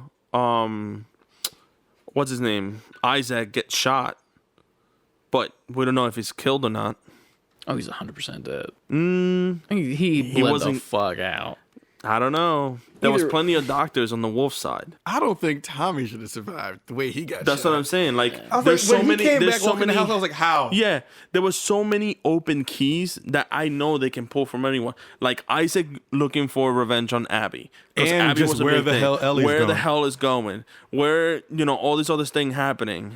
You know what I mean? Lev being taken to the rattler's nest and now finding a whole nother, like, scars people who are these, human traffickers are going to go after. There's so much to pull from. I know Naughty Dog's still going to want to make 3. They're gonna make. I just don't hope they make the trope of you are my enemy, not my friend. I would hate that trope. They're gonna have to. I feel like that's the only direction. That's the now. only direction, but I would hate for them to do that. Now, I know I keep saying I don't want it, but obviously Naughty Dog is fully capable of making the story work, and it could be another amazing story. Yeah. They're fully capable of doing it. It's not that I don't think they can make it good. I just don't feel It's it's just going to like, be as strong is it as this necessary? one. Correct. Yeah, It is won't it be as strong necessary as or this if one. it's going to be as strong as this one? If anything, the way that they could alleviate some of the trope is just have Ellie work with Lev, and the 2 people that get taken that makes them have to work together is Abby and Dina. Mm-hmm. So those 2 are the 2 that are taken. Let's just say that they all go back to this happy town we start in, and then they get pillaged by the scars, right? So now Abby is under, like, prisoner, but from them, so's Dina and the kid. Now Ellie somehow just shows up late because, she's wandered, Right. and Lev got out of there because Lev is Lev. Yeah. And now Ellie and Lev have to work together, and that's the tag team we Right. get, which is a lot better. A lot better. That would make more sense. It's still the whole enemy of my enemy, but at the same time, Lev really never had an issue Correct. with Ellie. She was kind of just like, I get why you want to do this, but maybe don't try to be a better person, Abby. And then Abby's like, yeah, but should I though? Because Ellie really deserves to die. And like, honestly, fuck Ellie. But I could see everybody getting their vindication. Like I could see It's gonna be like a Power Ranger moment. All the teams like standing, like all the Yeah, people that's from the what- story. that's what I and feel then like it's Joel's gonna end up Spirit being. Force Ghost. Oh, he said, God. I'm Joel. Like, it's just... I could see. I feel like we could pretty much write this right now. Oh, yeah, like I absolutely. feel like they're gonna team up. Mm-hmm. They're gonna do whatever has to happen. They're gonna get so far, and then there's gonna be a that's random when- twist. That's when Ellie dies. Yeah. Ellie's going to get killed somehow. Yep. Because And then there's- honestly, she has it coming to her. Yeah, I mean, you gotta remember, she is, like you said, she is the sole reason why all of this crazy shit is still going on. Yeah. Like, because right now, they haven't mentioned about any other kid who has had this thing going. I mean, And it since wasn't the- her fault in the first game. The Correct. second game, it is all her fault. But Correct. but they're gonna team up. Ellie's gonna get killed somehow. You're gonna take control of Abby again. Mm-hmm. Abby's gonna. I feel like Abby's the hero at the end, but they gotta. Knowing these games, it has to be heart wrenching. So there's probably going to be some kind of reunion of Dina and Ellie at some point, and you think it's all good, and they're gonna do what Last of Us does in left field, like. Ellie just doesn't make it. They probably even going to make it so that you start feeling for Ellie again. Like, all right, she's not a good person. you know what you do? You make them finally reunite. Like, whoever saves whoever, and Abby and Ellie are finally like, you know what? Maybe you weren't so bad after all. Yeah, And like, that's what she's and gonna that get it. moment's about to like happen, and like that, like Ellie's about to Gunshot. like, she's Yeah. about to like crack a smile, like it's about to happen, and then gunshot, and it's that dude, Yep. the one guy who was like the leader of that Isaac. little pack, And it's gonna be Isaac. some brutal shit. And- Like Yeah. you're gonna see her like shotgun through Yeah. her Yeah. stomach or something. Yeah. No, I want it straight to the fucking dome, like straight up, like Yeah. Ellie, like She's about to crack the smile, and then, bop, you don't see the shot. You just see the blood splatter on Abby's face, and then just the shadow of her body falling. Yeah. And then Isaac just like walking up, and he's got like an army of the scars Wolves, behind yeah. him. No, not wolves. Oh, the scars, yeah. Because they team up because fuck Abby and Ellie. Yeah. Yeah. Because that's how you do it. How do you beat a team up? You use another team up. Yeah. If Power Rangers has taught me anything, that's how it works. Like I feel all of that can happen, but it's like I always go back to the whole. All right, wolves were making doctors because of Mel. You know, like She was just a doctor. They weren't making doctors. Correct. But what I'm saying is, if you having or if you want to make a military resource and you only have one doctor, what are you gonna do? You're gonna educate other people, and that's something that Mel was given, because I remember Abby saying you could stay back and teach. You know, when she was pregnant and all that. So my guess is that there's people who are trained within the wolves to be doctors. There's people who are trained to be that because you had a bunch of medics. You had a lot of wolves being hurt. So it shows. But when it comes down to the fact of like at this point right now within the story, there's only 4 people who know the truth about Ellie. You have Dina, you have Abby, you have Tommy, you have Ellie. Does Abby know? Yes. When does She Abby, does? When She does she does. find out? What do you mean? When does she find out? She doesn't find out anything about Her father. But She she doesn't didn't know that it's her Ellie. father was working on Ellie. Yes, She does not. When she knows it's a girl. She doesn't know it's Ellie. when Marlene and the doctor were talking, Marlene was saying, "What if it was your daughter?" And Abby was listening. She was eavesdropping by the door when she came in with the plate of food to give to her father. And then she sits down next to her father and says, "If it was me, I would let you do it." Yeah, but she doesn't. They never say that it's Ellie's explicitly. They only ever say that it's Joel. That's the thing. She only knows Joel as Joel. That's it. She doesn't know Ellie. I know. Until Ellie shows up to like the house to like tell her to not kill Joel. That's the only time. There is an inkling that she knows. She does not. Yeah. I do not think that's at all alluded to. Nah, I think that was the reason why it was alluded to. I guess we'll find out in Last of Us 3. Yeah. Or we won't. Or we won't. But in the same aspect, It'll be in the movie. Just by using Or the TV show. Just by using that, I feel like Abby, per the principle of knowing what her father was working on and the people who they were looking for, and her being a military and a searcher during the time that she was young training, I feel like she knows who she is. Because you got to remember, Ellie was already within the Fireflies to begin with at the very beginning. Because Marlene had to transport her. Abby knows. To me, it would just make sense that the only doctor that's trying to figure out this thing. Too. I just feel like that's too like. No. It works too well that she knows, because like she doesn't know who Ellie is when she runs in to save Joel. Because she hasn't seen her in so long. That's just that. You gotta remember, Ellie did so many things to change her the way she looks. Cut her hair, tattoo over the bite.